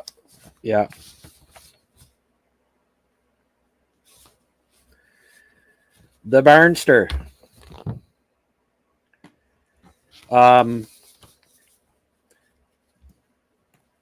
Surprised that they're taking Sean Barnhill over freaking Betkowski, but anyway. Hockey sense is the issue with him. Buddy, 6'5" defenseman. Yeah. Third round, they get picked. Not my cup of tea, but no, he can skate okay, and he's big, so those guys get picked typically third, fourth round at the latest. Got 14 penalty minutes and 54 games for a big defenseman is a little bit. Yeah, little. It's funny, like guys. Buffalo's up there. That could be a good Betkowski spot. Who? Buffalo's up right now. Yeah, maybe. Yeah. Pedal. There was really usually when guys pick up steam in the scouting world, they go fairly high. And Brady Peddle in the playoffs, guys were going to see him and really liked how stout he was, the way he played, and all indications were he was going in the second round, and yet these kids like Barnhill are going ahead of him, which is surprising to me.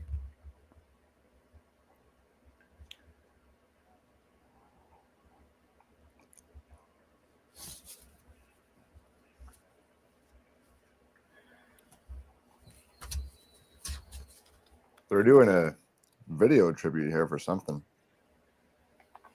Oh, yeah. I got to step away for a minute, boys. Yeah, no stress.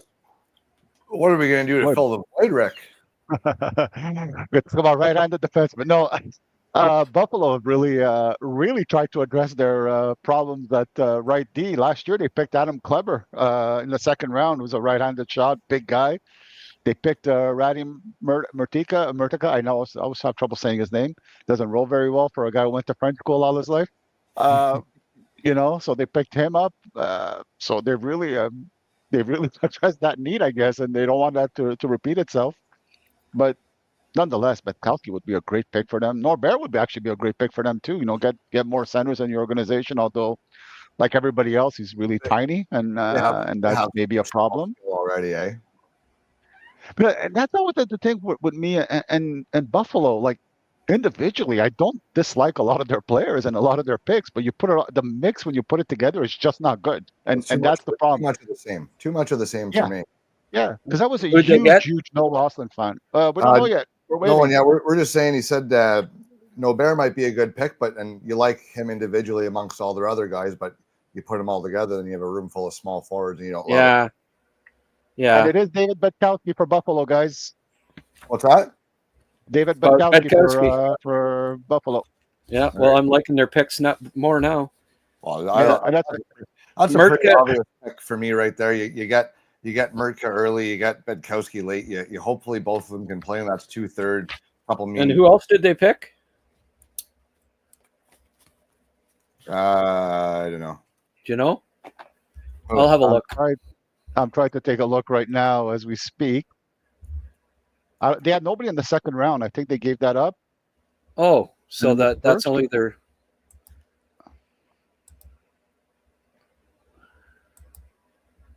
Yeah, that's only their second pick of the draft. Okay. No wonder I couldn't remember who else they picked.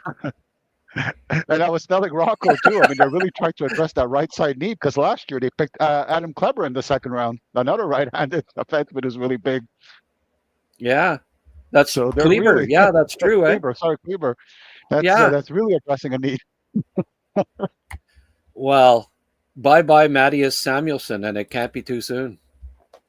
Oh, man. There's your typical big defenseman that can skate, but oh man, you watch him play and you think, what's he thinking? But in his defense, though, like I think he's playing on the right side on the first pairing, which is completely out of whack for him. Oh my goodness, no. If he was on a third pairing, maybe it'd be, I'd have more time for him if he was a third pairing left-handed D where he's supposed to be. Yeah. Noah Reid for Anaheim, 72 from London. Oh, from London, yeah. They always get picked. Yeah. I mean, fourth line guy, but he's in London, so yeah. You hope that he and it happens lots of times. They're fourth liners. The next year they get opportunity because they were a stacked team, and they end up being good prospects. So I didn't have him on my list, but I'm not surprised that. Right. I certainly considered him for my list, but didn't excite me enough.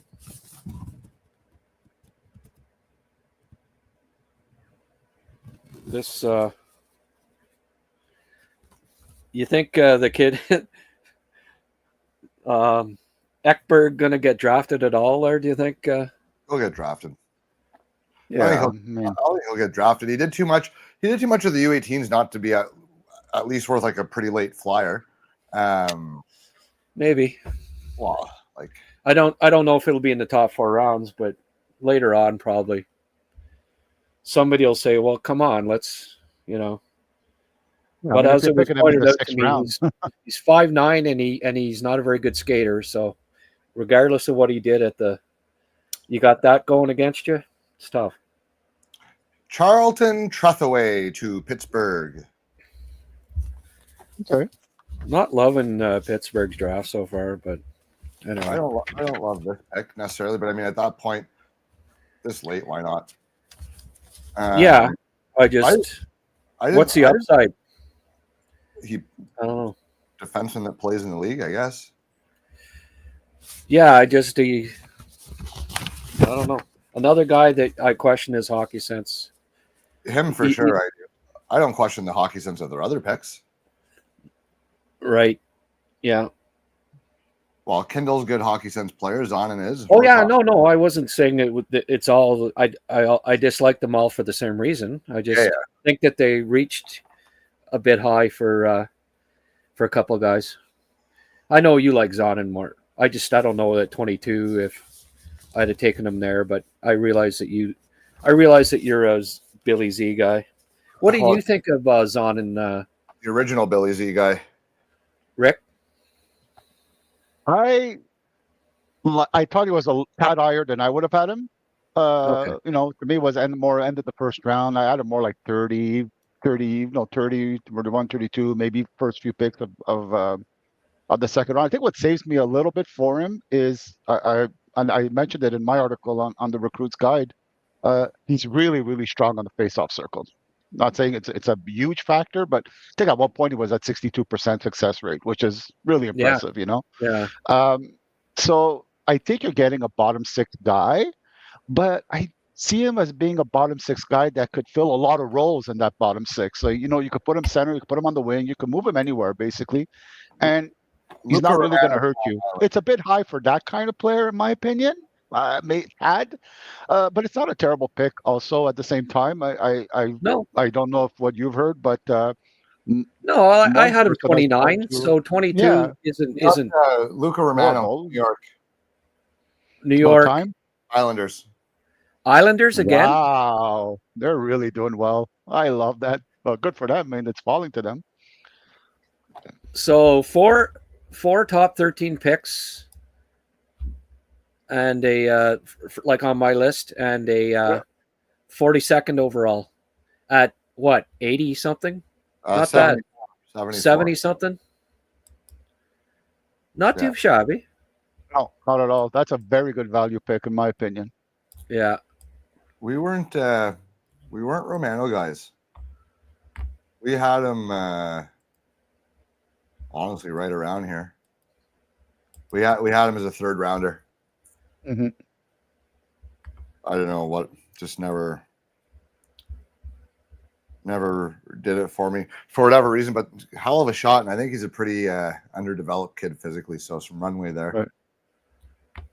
What I liked about Romano is every time I saw him, it's like every time he's on the ice, I hear the commentator say his name like 10 times per shift. He always finds a way to get somewhere into the game or do something something happens when he's on the ice. And I always like that quality in a player. Like I don't like guys who fade into the background too much and are too safe. But again, I would have picked him early, midway through the second round in that area is where I had him. So in the third round, that's a very, very good pick. I think the New York Islanders must be pretty happy with their weekend so far. I wasn't crazy about him either, Luke Rocco. But NHL guys all like them that as a second round guy, and that influenced where I ranked him. But I'm with you that, just based on what I saw, because of his size, he's a little undersized, and maybe his competitiveness kind of came and wasn't always there. But Detroit picks the goalie Pradell. Okay. On the clock but the good skill, and guys think that he might have middle line upside. You get a guy that might have NHL middle line upside in the third round. That's not a bad pick. Mm-hmm. No, for sure. So Pradell went. I think he's got an NHL shot, right? So that matters. Yeah, and stick handling. Like, he's good stick handler. You know, it's funny. I did my NHL scouts. Typically, if you're there's scouts that think that you're the best stick handler in a draft class. You're not in the third fucking round. Cooper Simpson. This is really starting to surprise me. Wow. He had 11 games in the USHL. Came up from high school.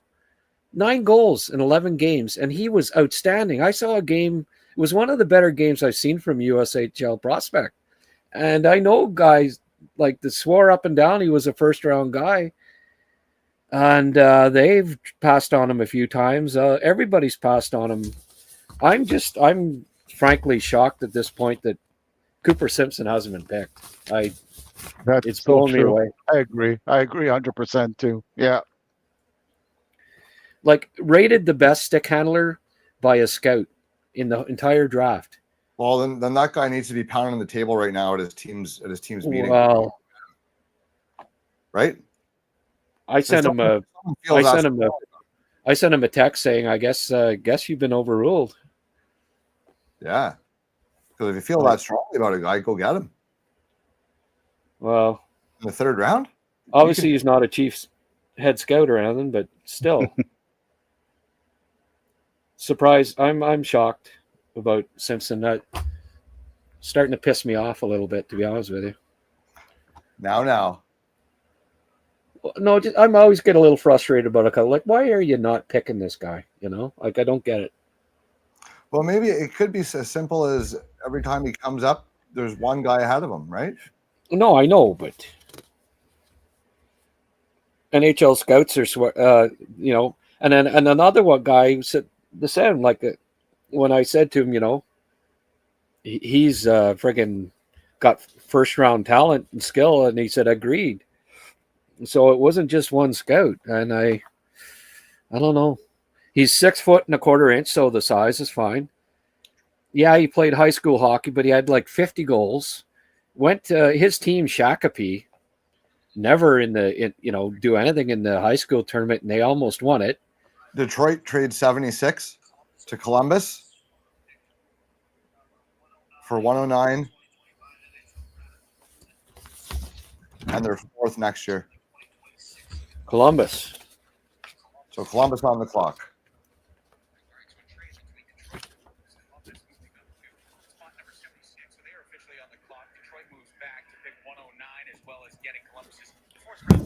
Voss, maybe. Pedal Hopkins. Maybe they pick a Cooper Simpson. Maybe your guy. Maybe it's Cooper Simpson time. No. Won't be Simpson. I won't say why. We can roll Columbus out of that. Yeah. Owen Martin. He's probably going somewhere around here. Amadovsky. Got to think he's under consideration soon. It's Malte Voss. Yeah. I said Voss, didn't I? Yeah. Number 60 on my list. I don't have too many guys in my top 60 left. I've got Hopkins, Pedal, Clevo, Benak, and Simpson. We've got Hopkins, Epperson, Schmidt, Nobert,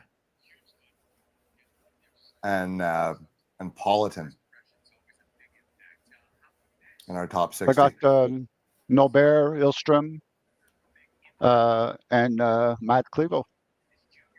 Is that it? Those are the 3 guys that I have that were in the top top 2 in the second round that are still available. Oh, okay. That's it. Rick's on fire. Ricky, my boy. There's probably more. I'm just like, those are the first 3 that pop into mind. Sorry, but I want to make that more clear. I also have Arvid Drott. I have Oh, okay. Clintel. I have a few. Cooper Simpson, actually, that's still up there pretty high too. So there's a few guys I have left. I just threw out a few names. Whew, I feel better now. I was starting to feel. Sorry about that. Yeah. Colorado on the clock. I wonder how Craig's feeling there now. At least he dropped Craig Button. He had Schmidt like top 7 there most of the year. Yeah. Oh yeah, he was. That was a little much for me. Yeah, it was. You know, he was being stubborn on him, but yeah. Colorado selects Francesco Dell'Alce. Finally. Frankie. Rocco and I agree with the pick, right, Rocco? A good old Italian boy. That's always a good thing. I'm never gonna say a good Paisan's a bad pick. You know what I mean? Like, come on. You drop Grant. Off the talent, you're going to be well fed and drunk.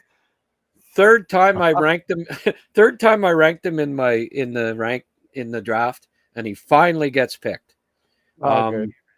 He went to Montreal's development camp a couple of years back. He was the best player there, and they didn't sign him because he was coming out of St. Andrews College. Went to the BCHL, looked great, I thought, last year. Didn't get drafted. I ranked him again. And then this year, finally, he goes to college, and he's great again. And now he gets picked in the 3rd round. Good for him. I had him at 96, which is 3rd round. And that's the round he got picked. I'm happy because this kid is an excellent skater. His edges are just so good. I think he has a chance to play. And, there's a certain amount of getting a kid that's 20 years old already. Like, you don't have that long to wait for him, right? You have a decent idea of what you're getting. In 2 years that he's going to be pro. He's a little more mature than other guys. And if he's good enough to play, he's playing within 3 years of when you draft him. So Stepan Hawk to Utah. Who? Stepan Hawk. Okay, yeah. Hoke. Yeah. I've got him. They're hoping I like him. More of a hokey player. I have him 80. Grant? Yeah, I have him 80 ranked, 80th ranked. Pretty close. And that's right around where he went. So that's great. Yeah. 6'4", 192, good skater. Really liked him when I saw him in U19 tournament playing for the Czechs. He's a late birthday, so one of the kids that you didn't get to see in these international tournaments. Really like that pick. Who took him? Utah. Nice. Yeah. Liking Utah's draft so far. Hard not to. Yeah.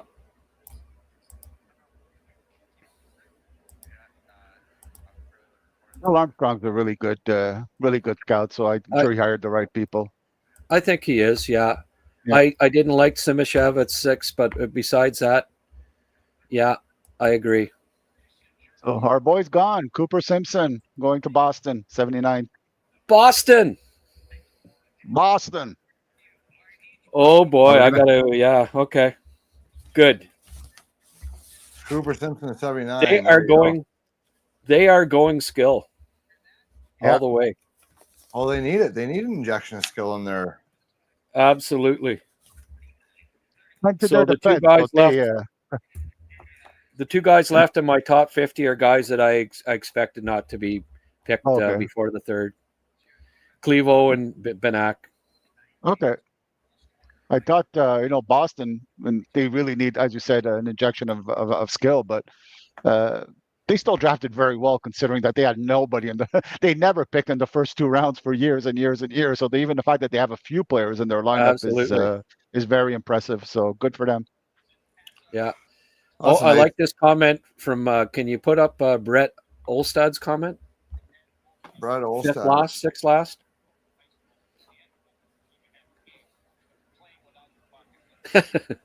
All righty, I'll get out of there, Brett. We'll have. Can I at least watch the rest of this draft, or no? I got to get out. You just follow along on the internet there, like everyone else, and you get back to work. Get back to the TV screen, and we'll start scouting. We need reports on McKenna and Verhoff tomorrow morning. Oh, he says no. Okay, shoot. Calgary pick is in. Maceo Phillips. Well, that's a good time for him. Who picked them? Calgary. All right, Calgary. I'm liking Calgary's draft. Yeah, really, really, really solid. But that's a really nice pickup for them. He gives them more depth at D. You never have too much of that. But what's really important now is the next two picks. Those are going to be the most crucial picks of the third round. You know, that's what matters, right? 81, 82. Montreal. All right, Grant. Who you got? Two guys each. Give me them. Each of you. So Montreal had the 79th pick. Bryce Pickford. Pickford and who? I think they're going to take Bryce Pickford. And who? You know why I think that? Because the pick just came up on the screen. Even listens to me when I talk. Two picks, Grant. Pickford and who?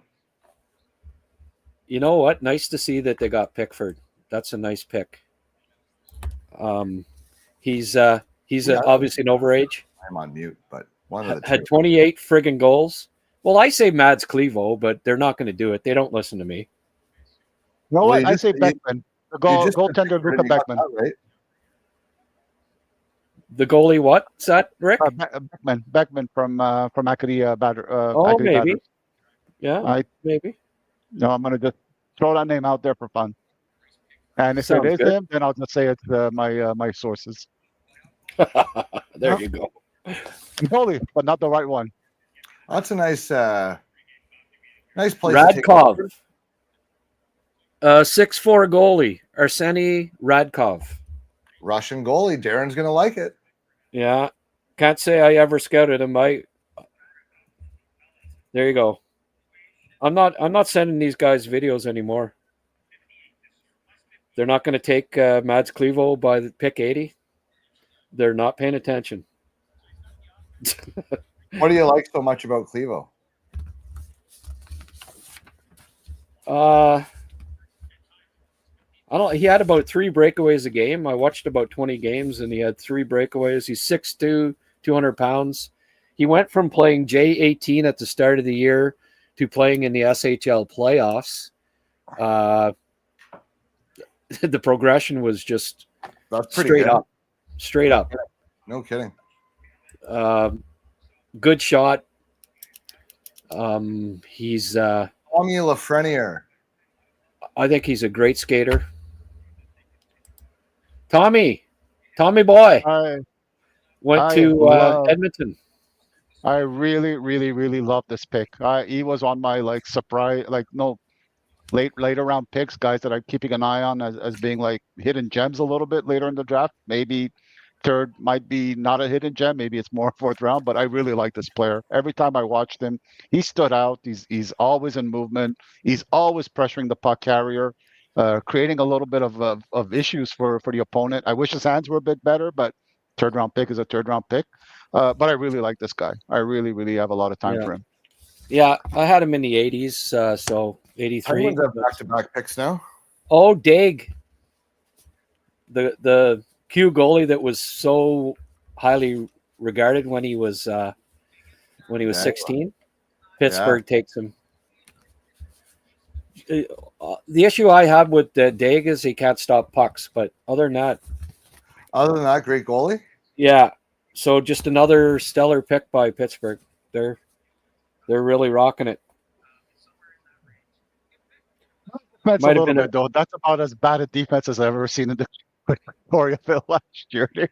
But I mean, did you see him ever play for Canada too? They didn't have bad defenses, and he was horrible. That's true. Didn't matter if the defense was good or bad. He's listed as 211 pounds. I wonder if that's not a little bit heavy. Maybe, slimming down a little bit might help his movement, but I'm not a goalie expert either, so what do I know? But that's just a question I had. Yeah. No, I don't know. I'm not sure what Pitts, but that's.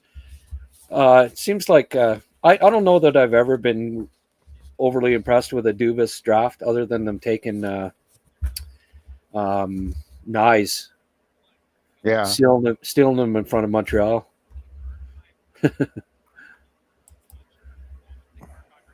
Montreal always gets it. I know, Radkov. Can't say I ever looked at him, but it'll be exciting going and have a look. He's actually Belarusian. Yeah, Belarusian. Yeah.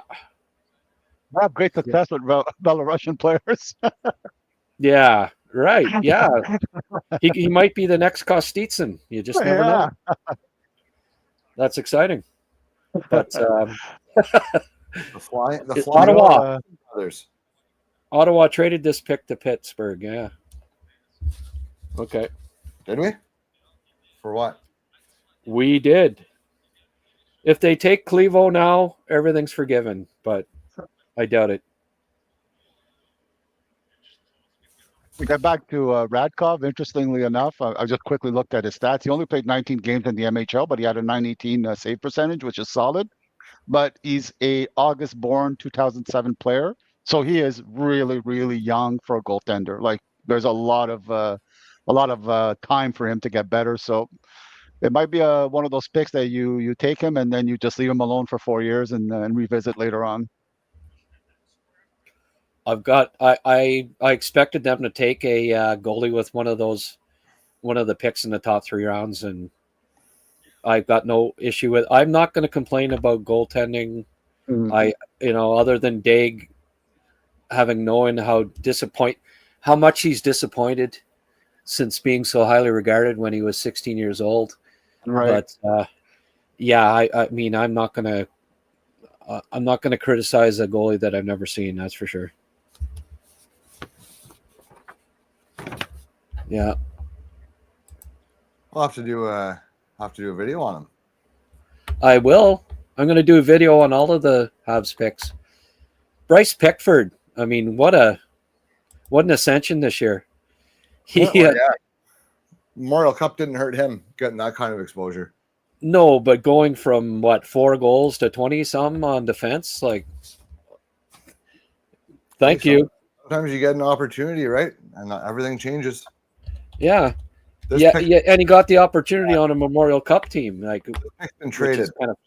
Pittsburgh traded this to Vegas. I don't know what for, but they traded it to Vegas. Pickford had 2 goals last year, and he had 20 this year in 17 less games. And then 13 in the playoffs in 18 games. It's just astounding, the difference going from Seattle to I mean, it helps playing with Connor McKenna, obviously, but still. So who's they made a trade? Vegas. This pick has been started out with Vegas, Pittsburgh, Ottawa, St. Louis, Pittsburgh, Vegas. No one wants it. So it's yeah.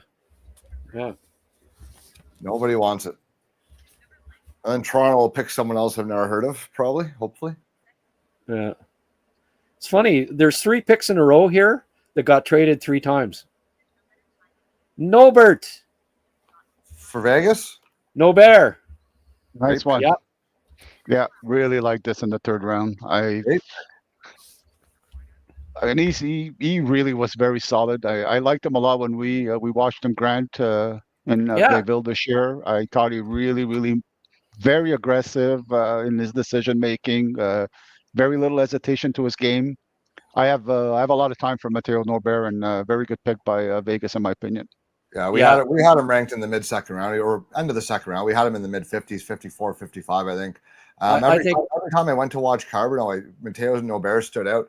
I thought his hockey sense is fantastic. Yes. He's a really, really good playmaker, knows how to open up passing lanes. He's not afraid to get into the battle, even as a smaller guy. So if he can get himself up somewhere close to 200 pounds, he's got a shot, I think. Really good pick for me. I like his hockey sense. He sees the ice well. Good playmaker. The concern is, will he ever be big enough? 166, 6 foot. He's a slight body, Yeah. and I think that's what kept him out of the second round. Yeah. But hockey sense and skill wise combined, I think he, top 40 in the draft. You can you can fix 166 pounds though. You can fix that. At 6 foot, he's got the frame to carry. If you've got, it depends on your build too, though, Rocco. I mean, if you've got, I don't agree, because I'll tell you what, when I was that age, I was 150 pounds, 160 pounds, and I topped out at 205 when I really put my mind to it and really started eating properly and going to the gym a lot and put a focus to it. So if it's important enough to him, he can get there. He can get up to 195 by the time he's 24 years old, no problem. Yeah, well, it depends partly on your frame too, and that's the concern with him. And I don't know, man. I got the skinniest frame of anyone I knew growing up, and you can. Yeah. Okay. Well, it's the body type that they're talking about, and I have one. I mean, you went up to 205. You obviously had the room to put on the weight, so. Well, I had room to eat 5 sometimes they calories don't. a day, Grant, and work out 10 hours a week is what I had time to do. So it's about if you have a will to do it or not. I'm telling you. Well, in your draft year, I was the skinniest kid growing up would fucking maybe know a thing. So in your draft year, if you're 166 and you haven't put it on, no, the Louis LeBlanc. Typically, you don't just all of a sudden switch I mean, it was pretty important for him to have put on some weight by now, and he hadn't. So the odds are that he's never going to be like a big guy, but there are exceptions like you, Rocco. You don't have to be big. 190 pounds is not big. 195 pounds is not big. Yeah, but you weren't drafted in the third round, so I don't know. No, and you weren't either. So but you put on the weight, and that's what I'm saying. Well, there's Bosov. No, unless you don't think a Bosov and Hopkins, year-old kid back to back. That's great. That's excellent. I love those picks. Carolina, Bosov. They love the friggin' Russians, eh? Unbelievable. Oh, Toronto made a good pick. I don't like that. No. Tyler Hopkins. Yeah. At least we heard of that guy. Yeah.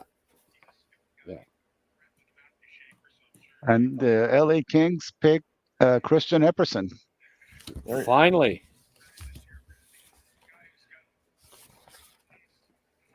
That's a few interesting picks back to back. all these guys who got picked in this draft under 170 pounds are going to be awfully upset to know they're never going to get bigger. Yeah. You never let anything go, eh? Can we just move on? We obviously disagree. Let's just move on.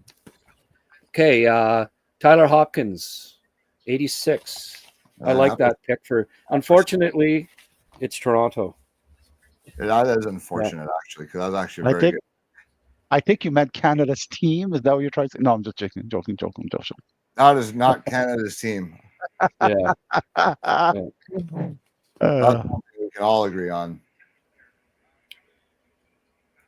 Well, Clevo, Banak, and Petal. Let's go, boys. I had Epperson at 82, so obviously undrafted one year, but came in and one of those examples of a guy from the development team that didn't necessarily get an offensive opportunity. Oh, there's Gonchar. Okay, didn't get an offensive opportunity, and then went to a team and played on the top line with Misa, and he had a really strong season. Artyom Gonchar to the Rangers. Gonchar's son, eh? No, he's not actually. Not? No, he's not. Are you sure? Pretty sure. We're talking about him on the broadcast like it is.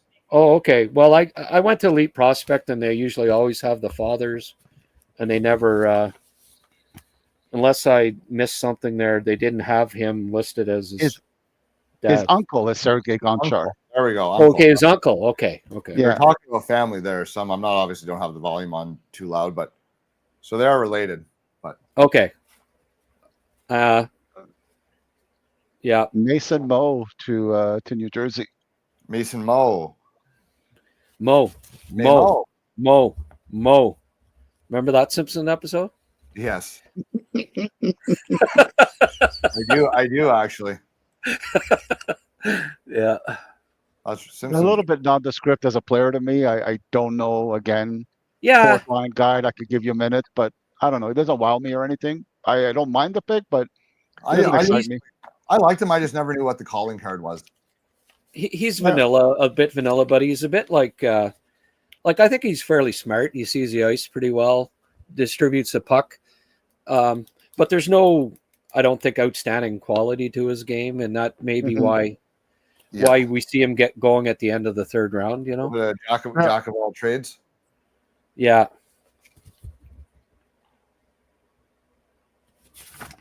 And now Grant's favorite team is next, Pittsburgh. What are they gonna go for? Yeah.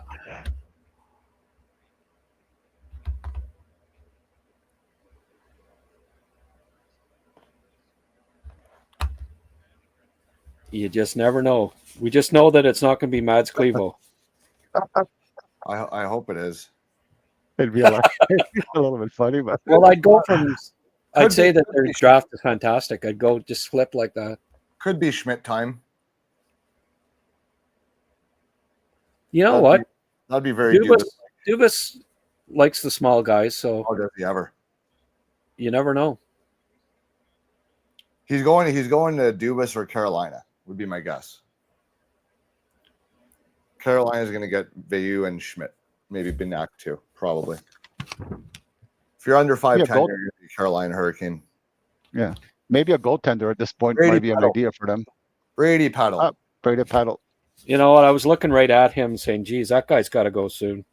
That's actually a solid pick for them right there. Yeah. So I'm down to 2 guys in my top 60. Benak and Clevo. Not a surprise. In your top 60? Yeah. I think we got Schmidt and Politan left in our top 60. Oh boy. I ranked oh, go ahead. I got Klingzel left. Theo, that's about it, I think. Clevo. Gustav Ilstrom. Yeah. And LJ Mooney actually has I know he's super small, but he's got some skills. So these are the ones that I've left in the top 60. I think it's time for a afternoon beer. Owen Martin, 92. Nice. The second off the board. Martin's got really good wheels. He's Winnipeg. A nice pick for Winnipeg. Mm-hmm. He's a hard worker, good motor. I liked him in the playoffs. He really stepped up. I think part of it was he missed some of the season with injury, so he's a bit under the radar. But I like him getting picked in the. I had him ranked 71, so 92 I think is a nice, is pretty decent value there. We got 3 more picks till the Sens. Okay. Exciting stuff. Not that there's anyone I really love that's left, honestly. Do we want to shut this down after 3, or do you want? Do you want to keep going? Looks like Ottawa's got the first pick of the 4th round too. Do they? So we're going to have to stick around for that at least, Rocco. Yeah. I mean, I'm going to be honest here. We're getting to the point of the draft. I maybe got 15 or 20 more guys I'm comfortable even really discussing. Until we're at the point where it's guys are all taking their shots, right, in the lesser knowns and random spots around the corners of the globe that the scouts like. And so let's go through. Where's Montreal picking round 4? Yeah, I was just looking 113. Do you want to go till there? Yeah. And Rick, you're welcome to leave whenever you like, if you know. Yeah, Rick, get out of here. No, I'm kidding. I could stick around until that. I don't think I have anything going on right now. The weather is horrible outside. It's really, really an ugly day here in Montreal. So. Okay. Like, I'm just going to watch the draft anyways, so. Yeah. I'll stick around for a little bit here. Okay. Sounds good. Washington is up. Yeah.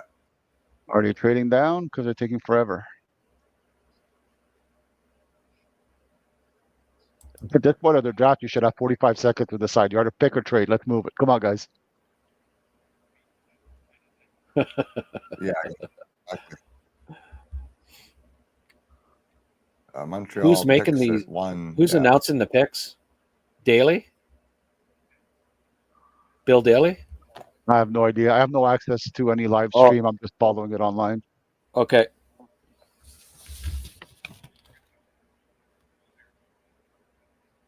I suspect Zeb Lindgren's going to go soon. That's another one, yeah. Ryan Miller out of Portland. He's probably going to come off pretty soon. I think Politan will likely go soon too. What about Asher Barnett at the U.S. program? Is that somebody that maybe could be going around here? He might. Didn't get traction from I'd have time for that. NHL guys on him. What's that, Rocco? I'd have time for William Bell anywhere in this range. I said I would have time for William Bell anywhere in this range. Yeah. Yeah. He's linebacker on skates. Anywhere after the third round. Yeah. I love it. I think Owen Griffin probably goes soon. I know he's not that big, but geez. Let's go to pick 113. We'll go to Montreal's fourth, and then I gotta actually take care of this poor animal who's been staring at me for an hour. Okay, sounds good. Sounds good. We got a certain routine, and he's not happy. He's not happy. I'm fucking it up, I wonder where Lassie Bolius is going to go. He went. He got picked. He went already. A long time ago. Second round, I think. Yeah. Did he go? Yeah. I didn't have him stroked off. Thank you. 60 overall by Anaheim. An Anaheim pick. Ottawa. Okay. I'm going to say Ottawa. Someone asked me for a prediction there for Ottawa. I'll say, let's go maybe Quinn Beauchene. Could be one there. I got a lot of time for him at the end of the third, early fourth. I think that'd be a good pick. They could get another big bruiser, maybe like Jan Chauvin or even Politan could be available there. I know he's not huge, but decent size. Arvid Drott would be hard-nosed guy that they might like. William Bell would be. I would really like William Bell. Owen Griffin, if they're going to take a shot, I'd be happy. I wouldn't really love Klingsell. Wouldn't care for Ekberg.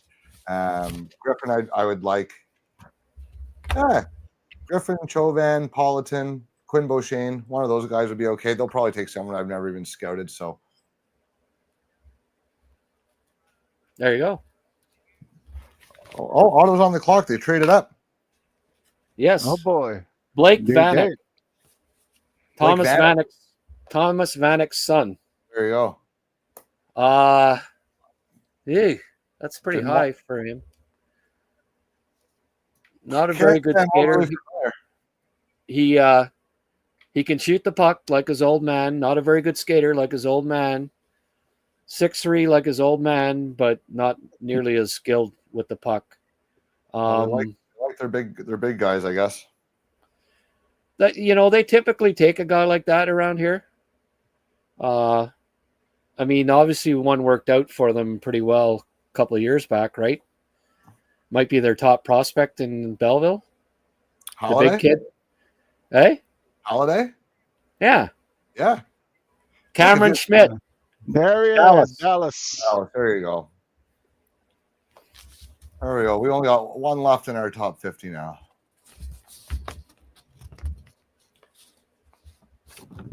Yeah, I've got. I'll do a Vanek video later. I'll put that up later today. So what's interesting with the Cameron Schmidt pick, right? Greg Button was such a huge fan of his, our buddy, and he started off with the Minnesota Stars that became the Dallas Stars, and they're the ones who pick him. So there goes the link. Maybe they hope he's the next Stan Coven. That's what Buddy literally just said that in the comments. Oh yeah, okay. As you said that. I don't think Stan Coven was 160 pounds when drafted, though. I think he was. I remember being quite a bit more stocky for a small. Oh yeah. No, he was. Yeah, for sure. Stan Coven's a solidly built kid. Yeah, thick, for sure.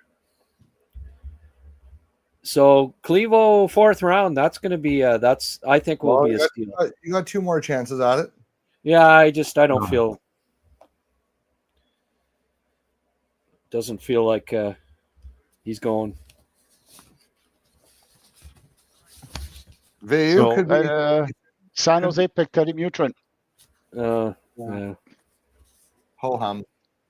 Yeah.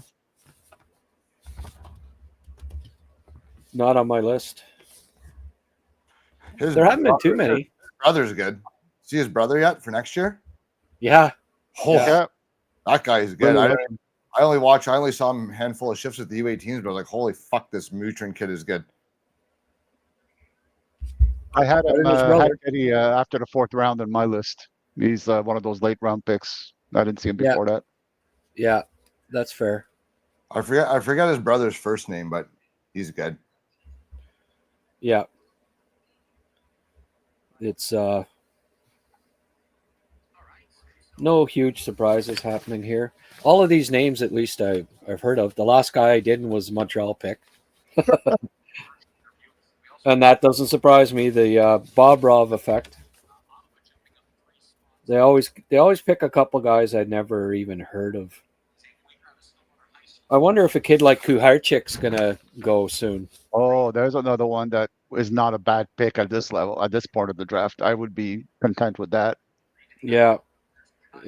I think he might be going soon. Aiden Lane, I don't know. Maybe. There should be probably some other goalies that'll go soon. Maxim Schaefer.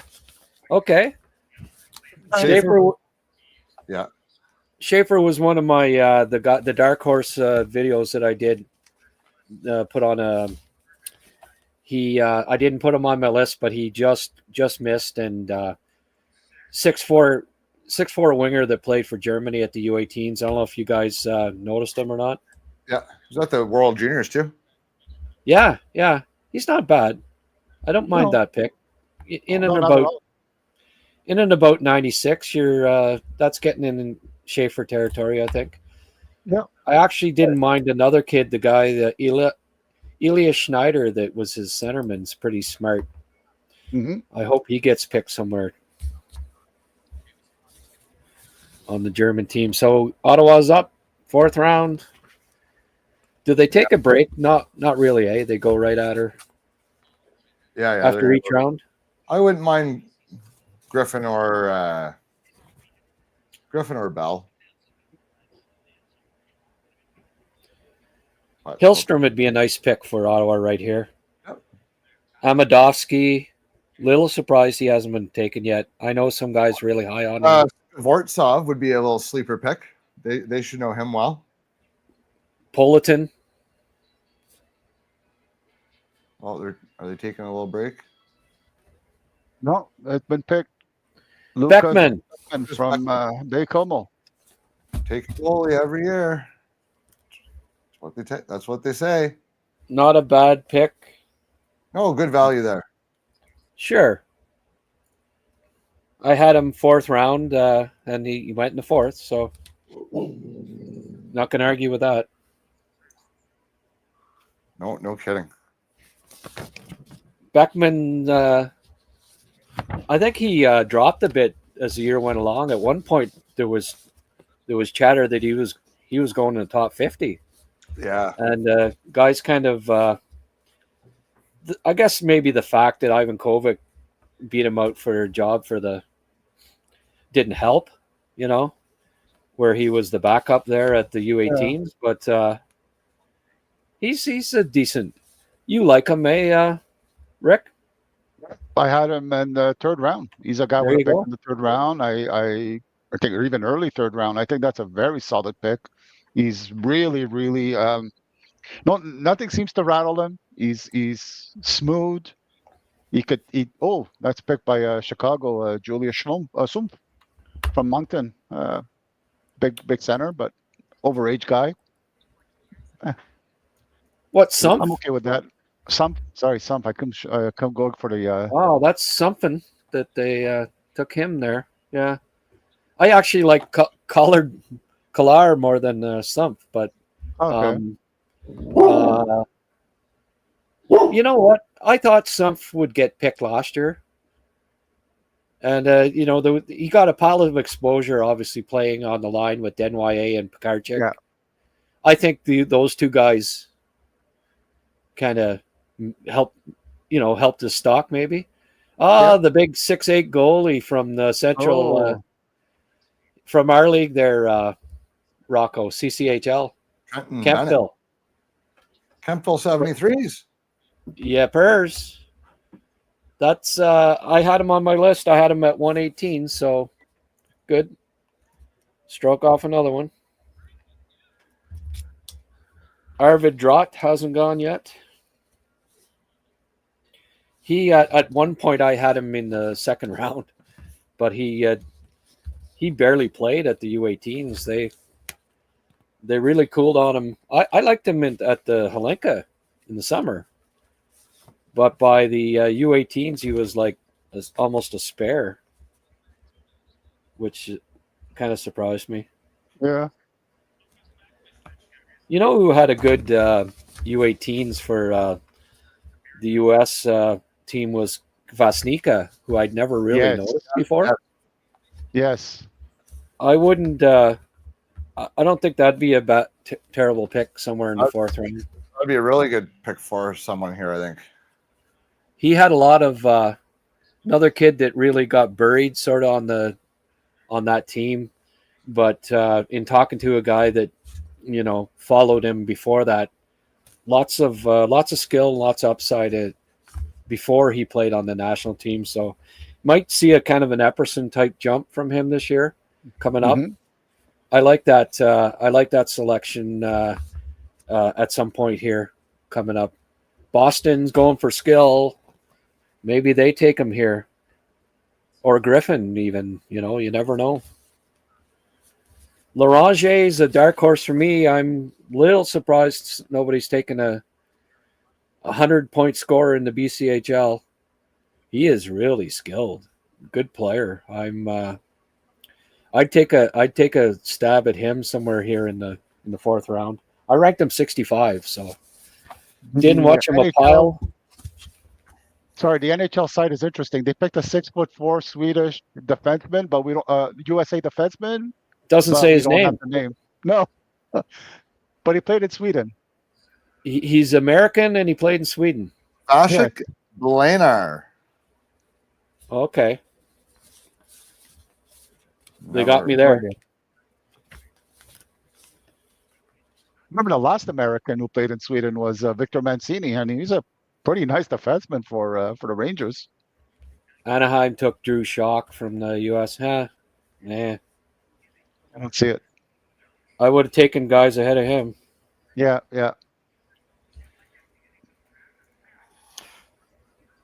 But at this point in the draft, I guess if someone sees something in a guy at this point, probably taking him. Schock scored a nice goal there at the end of the U18s, and you noticed him finally. Yeah. But up until then, he, bit of a shock that he went this high. Put it that way. Bit of a shock, eh? Bit of a shock. Minnesota, move it up. Let's go. Got to get to Montreal now. That's what we're interested in. Montreal is trading with Pittsburgh, according to LeBrun, and Pasternak is going to Florida. What? I couldn't find anything about that. That's what I was just looking for online. I don't know where you, whoever said that, where you saw it, but. Are you following Twitter? I looked at LeBron, didn't tweet anything out saying that. Well, I think he would have tweeted it out. I don't think he'd have called this guy personally and said, "Yeah, Pasternak." Adam Benak, 102. Oh, nice, good one. And who took him? Minnesota, of course. Him and I like it. Yeah. Him and what's his name from last year? They'll be great. So, Gibson to Detroit for Mrazek, second round pick in 26 and a fourth round pick in 27. Yeah, that happened a while ago. No, I know, but I hadn't heard the details. Oh yeah. That's interesting. So Mrazek, he played in Ottawa, didn't he? Yeah, goalie. So goalie for goalie. That's interesting. I think Steve Eisenman understands that this thing better start getting better soon because, man, as this rebuild has been. I like somebody talking about what was it? Oh, some friend of Adam or Ward there, Ward who goes Aaron Ward, Yeah. saying that he all of the guys that under him, his staff, that's all ass kissers, Kacharchuk. like all yes man. Matush There's Kacharchuk. Kacharchuk. Buffalo. They're. I like that they're they needed to address their size issue and this kid, mind you, he doesn't have any grit to his game, but he's big, he's lanky, Yeah. and decent skater and good puck skills. So if he learns to compete more, you never know. He's got an outside shot of making it. I'm picking big guys who could do things, well, at least. So it's not like they're just immobile big guys. They could do stuff. So that's always a good thing. Absolutely. So Minnesota, they've kind of like they haven't had many picks, but they've been interesting. Why, when I go to team, it doesn't show Minnesota? Oh, because they didn't pick in that round. Yeah. Why do they not have all for round? You got to go to They every used round to. for a team. They do it usually. I don't know why this year it's not up like that. But yes, they used to do that all the time, and I used to look at it. Like I've got to go to every round for a team. Like, Yeah. come on. Is So they Matus took born in Hallquist? Italy? Sorry? Matus is Italian?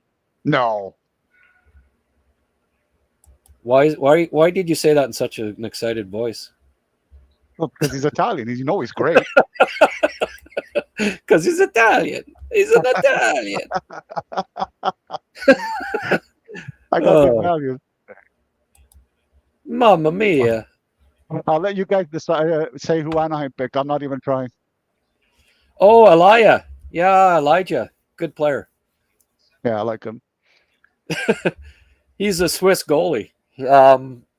Yeah. I expect him to get drafted, but I wasn't over the top with him. Travis Hayes to Pittsburgh. Just another ringer pick by Pittsburgh Penguins. They just keep. By the way, Matus is born in Italy, therefore a phenomenal pick by Buffalo. Just saying. Yeah, no, fair enough. So what? Neuenschwander was born in CHE. Is that supposed to be Czech or? No, it's not Czech. No. What is CHE? He's Swiss, isn't he? Yeah. But it says he was born in CHE. Chechnya? Oh. I don't know. I don't know. They got me there. Quinn Beauchene not gone yet, eh? Yeah. It was small. I expect Sam Malash to go soon. Politan 106 to the Islanders. Good. That's another good pick for them there. I don't mind that at all. They're just taking anyone that's falling, eh? Anyone that's dropping, they're just. My goodness sake. If they had my draft guide, they'd be happy with their picks, that's for sure. Wow. The value it's just been great. Yeah. Well, Grant, speaking of the draft guide, let's plug ourselves one more time. Before Montreal picks and we sign off. Get the recruits.ca draft guide. Check out who all your team's favorite players went to. That sentence didn't make a fucking lick of sense, but you know what I'm trying to say. Whoever your team is, we got them covered in there. Yeah, and subscribe to us at the Puck Bunker. This has been great. We're gonna go till Montreal picks because I know a lot of you guys are Habs fans. But it's been almost 8 hours here. We're going over the last 2 days. So first time we've done this live, and hopefully you guys liked it. Obviously, people are sticking around, so we're doing something right. Maybe they just came to see the boxing match between us, round 2, round 3. But we've had a great time, and we're grateful that Rick was able to join us. He's been a great addition over the weekend, and yeah, thanks so much, Rick. let's see. No, thank you guys. You made this draft a lot of fun for me. I can't say enough good things about this weekend. Thank you very much. And thanks from Darren Boyce as well. He's around somewhere being a good father, but that's all right. We'll hold the fort down. Let's see. Parker Holmes to Chicago. Check out the draft guide. Subscribe to Puck Bunker. Let's get the last few picks going here. How many subscribers you up to here yet now? Let me have a look here. I'm curious. We got 4. Did you hit 500? No, if we get to 500, that'd be awesome. 462. It's a slow process, eh? That's Must okay. be hard to click that button. It's got to be an arduous task. Let's get 38 people. Let's get it up to 500. That would make my day, honestly. Really would. That'd be nice. That'd be a nice way to finish the draft. So if you don't mind, please do that. Parker Holmes again to Chicago at 107. Where's Parker Holmes from? That name I did not scout. I will admit. Me neither. Parker Holmes. This isn't the part of the draft where you get names that you don't know. He is Swiss, according to Joe. So there you go. He played for Bradford. Okay. 6'4", 222. There you go. Parker Holmes. I did not keep a close eye on him, admittedly. Chicago is just wow. How much bigger did they get this draft? How many guys over 6'4"? They heard that's got to be 5. Yeah, I mean, well, they drafted a lot of small skill, and they're filling out around it, right? So I like it. I like the concept. Balance. It's important. You can't win with 12 forwards under 5'10". You just can't. It's just the way it is. No, you can't. You can win with a couple, but not that 4. Many. Yeah, that's even too many for me. 4 of them, but yeah. Yeah, I mean 5'10" and under, like 5'10". I would say three guys under 6 foot is what I'm willing to kind of tolerate. Yeah. Maybe and maybe one defenseman under 6'2". I mean Tampa won 2 cups with 4+ forwards under 5'10" and under, but and I think Pittsburgh did too. So it can be done, but you got to have some pretty good players. It helps those guys with Sidney Crosby and Braden Point. Yeah, well, Crosby wasn't under 5'10". Yeah. Isn't he 5'10"? 5'10" and a half. Yeah. 5'10" if you like him. Yeah, exactly. Like Gourde,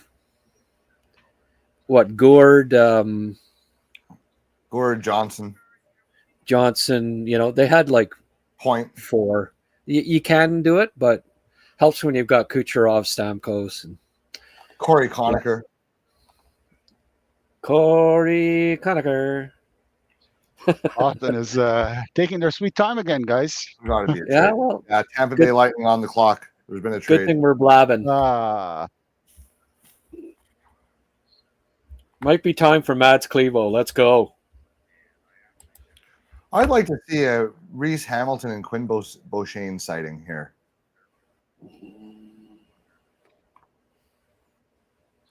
Reese Hamilton. Yeah. 4th round, 5th round? Why not? 4th round? I don't know if he's going to get drafted, to be honest with you. He'll get drafted. I know he played for Canada, but I think Tampa Bay historically picked guys up from the Quebec Junior Major Maritime Hockey League. Now they often tend to go a little late with one of those surprise, I don't know who the heck this guy is kind of pick that turns out to be pretty good. So I wouldn't be totally shocked if they went to Quebec or the Maritime for the next pick. Griffin or Amadovsky possibilities too. They sort of like those OHL guys that as well. Yeah. Maybe Carlos Andel from Halifax might be a guy to consider at this point. Yeah. I don't know if Agafonov's going to Russian defenseman. I don't mind. He might go. Benjamin Rautianen from yeah. Hara. He's been passed over, I think, maybe twice. Rautianen. Good point producer. Yeah. I don't mind that pick, but I have a couple of Finns I like better. He is 20 years old, eh? So yes, I believe he is. This was his third go round. 33 points in Liga, right? So, and last year he had 62 points. I had him on my list last year, and I thought he'd get picked, and was a little surprised that he didn't go last year. So I didn't bother this time. I figured, well, yeah, the scouts didn't figure it out last year. They're not going to figure it out this year. But no. Brent Solomon to Detroit. Okay. Not to be confused with DJ Solomon. Doug Solomon's grandson or what? I don't know. Oh, Solomon. Champlain Park. Oh, now we're starting to get into the real. Yeah. My gosh. I said the fourth round onward is when the scouts like, I got a guy. My God, but winger 6', 173, playing in Solomon Park. I don't know. We hope he has a lot of skill. Yeah. Once you hit 100, you start getting the names where it's like, who the hell is this guy? So far, we've watched so many guys, right? So like, I will happily say I have never seen Brent Solomon before.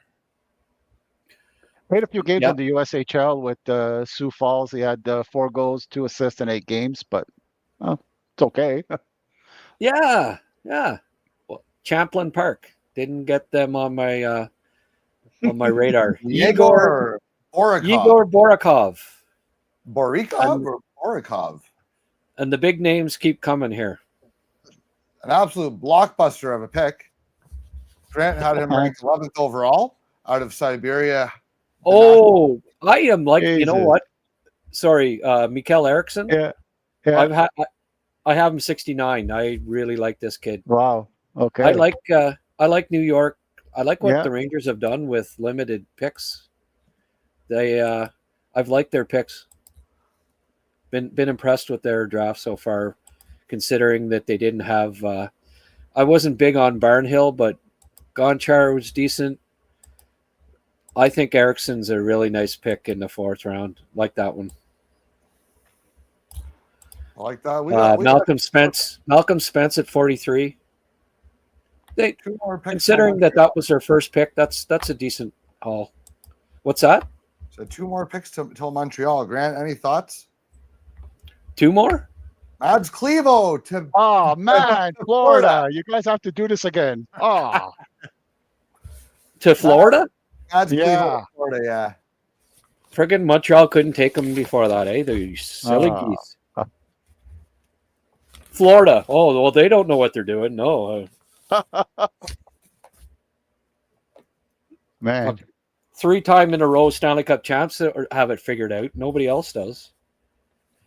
Oh. The rich get richer. Man. 113 for Montreal. We're looking for 25, just 25 little subscribers for the Puck Bunker. Get us over 500. Make my fucking day, please. That would make Darren Boyce said I couldn't do it.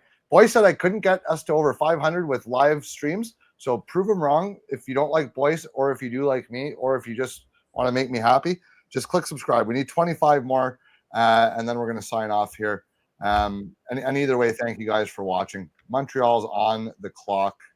John Mooney, LJ Mooney, Little John to Montreal. What do we think? In the 4th round, I have no problem with it. He's really highly skilled. I don't have huge expectations for the 4th round. I'm okay with this pick, very much so. I think it's fine. Grant, what do you think? Yeah, I'm gonna do a cartwheel as soon as I get off.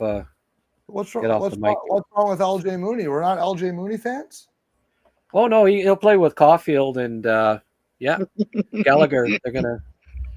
They're gonna be their power line. So Yeah. let's recap here, Grant. Because I mean, we got I'm going to say a good chunk of our people watching our Habs fans. How do you feel about what Montreal did this weekend? And I mean, I know they traded their 2 first-round picks, but let's count Dobson obviously as part of their draft weekend haul. Yeah. How'd we do? Mooney's interesting that they took these. Oh, it's I mean, he's got second-round skill, maybe first-round skill. So it's the size issue, obviously, but he had a good. I thought he was really good at the U18s and good motor. So yeah, at this point in the draft, as Rick said, I was being a bit facetious, but what the hell? At 113, LJ Mooney, I had him. I mean, I have him on my top 120, so that's not a bad pick. 95, I had him as a third rounder. So good take to take a shot on a guy on. I think, right? Yeah, I mean, you can't. It's better than some of the picks just in front of him that I'd never heard of. For me, at least, right? At least I scouted this kid. Hellstrom to New Jersey, for what it's worth.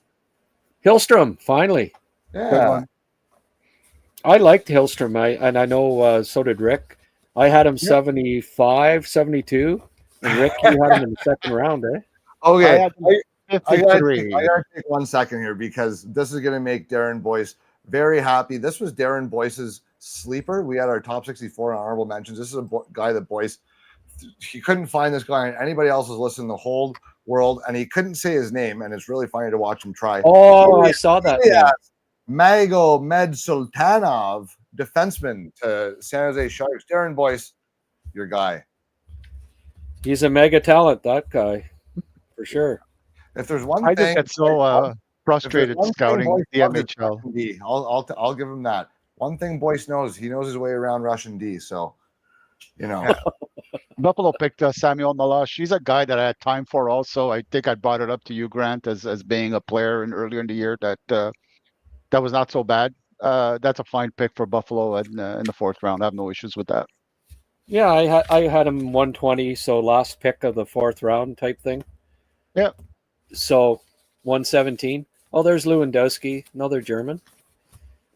I don't mind Lewandowski. He just I made 120, but he'd have been 130, 140 on my list. So 117. I figured he would go somewhere. He always looked good in international competition. So, well, Rocco, you got to go see your puppy, eh?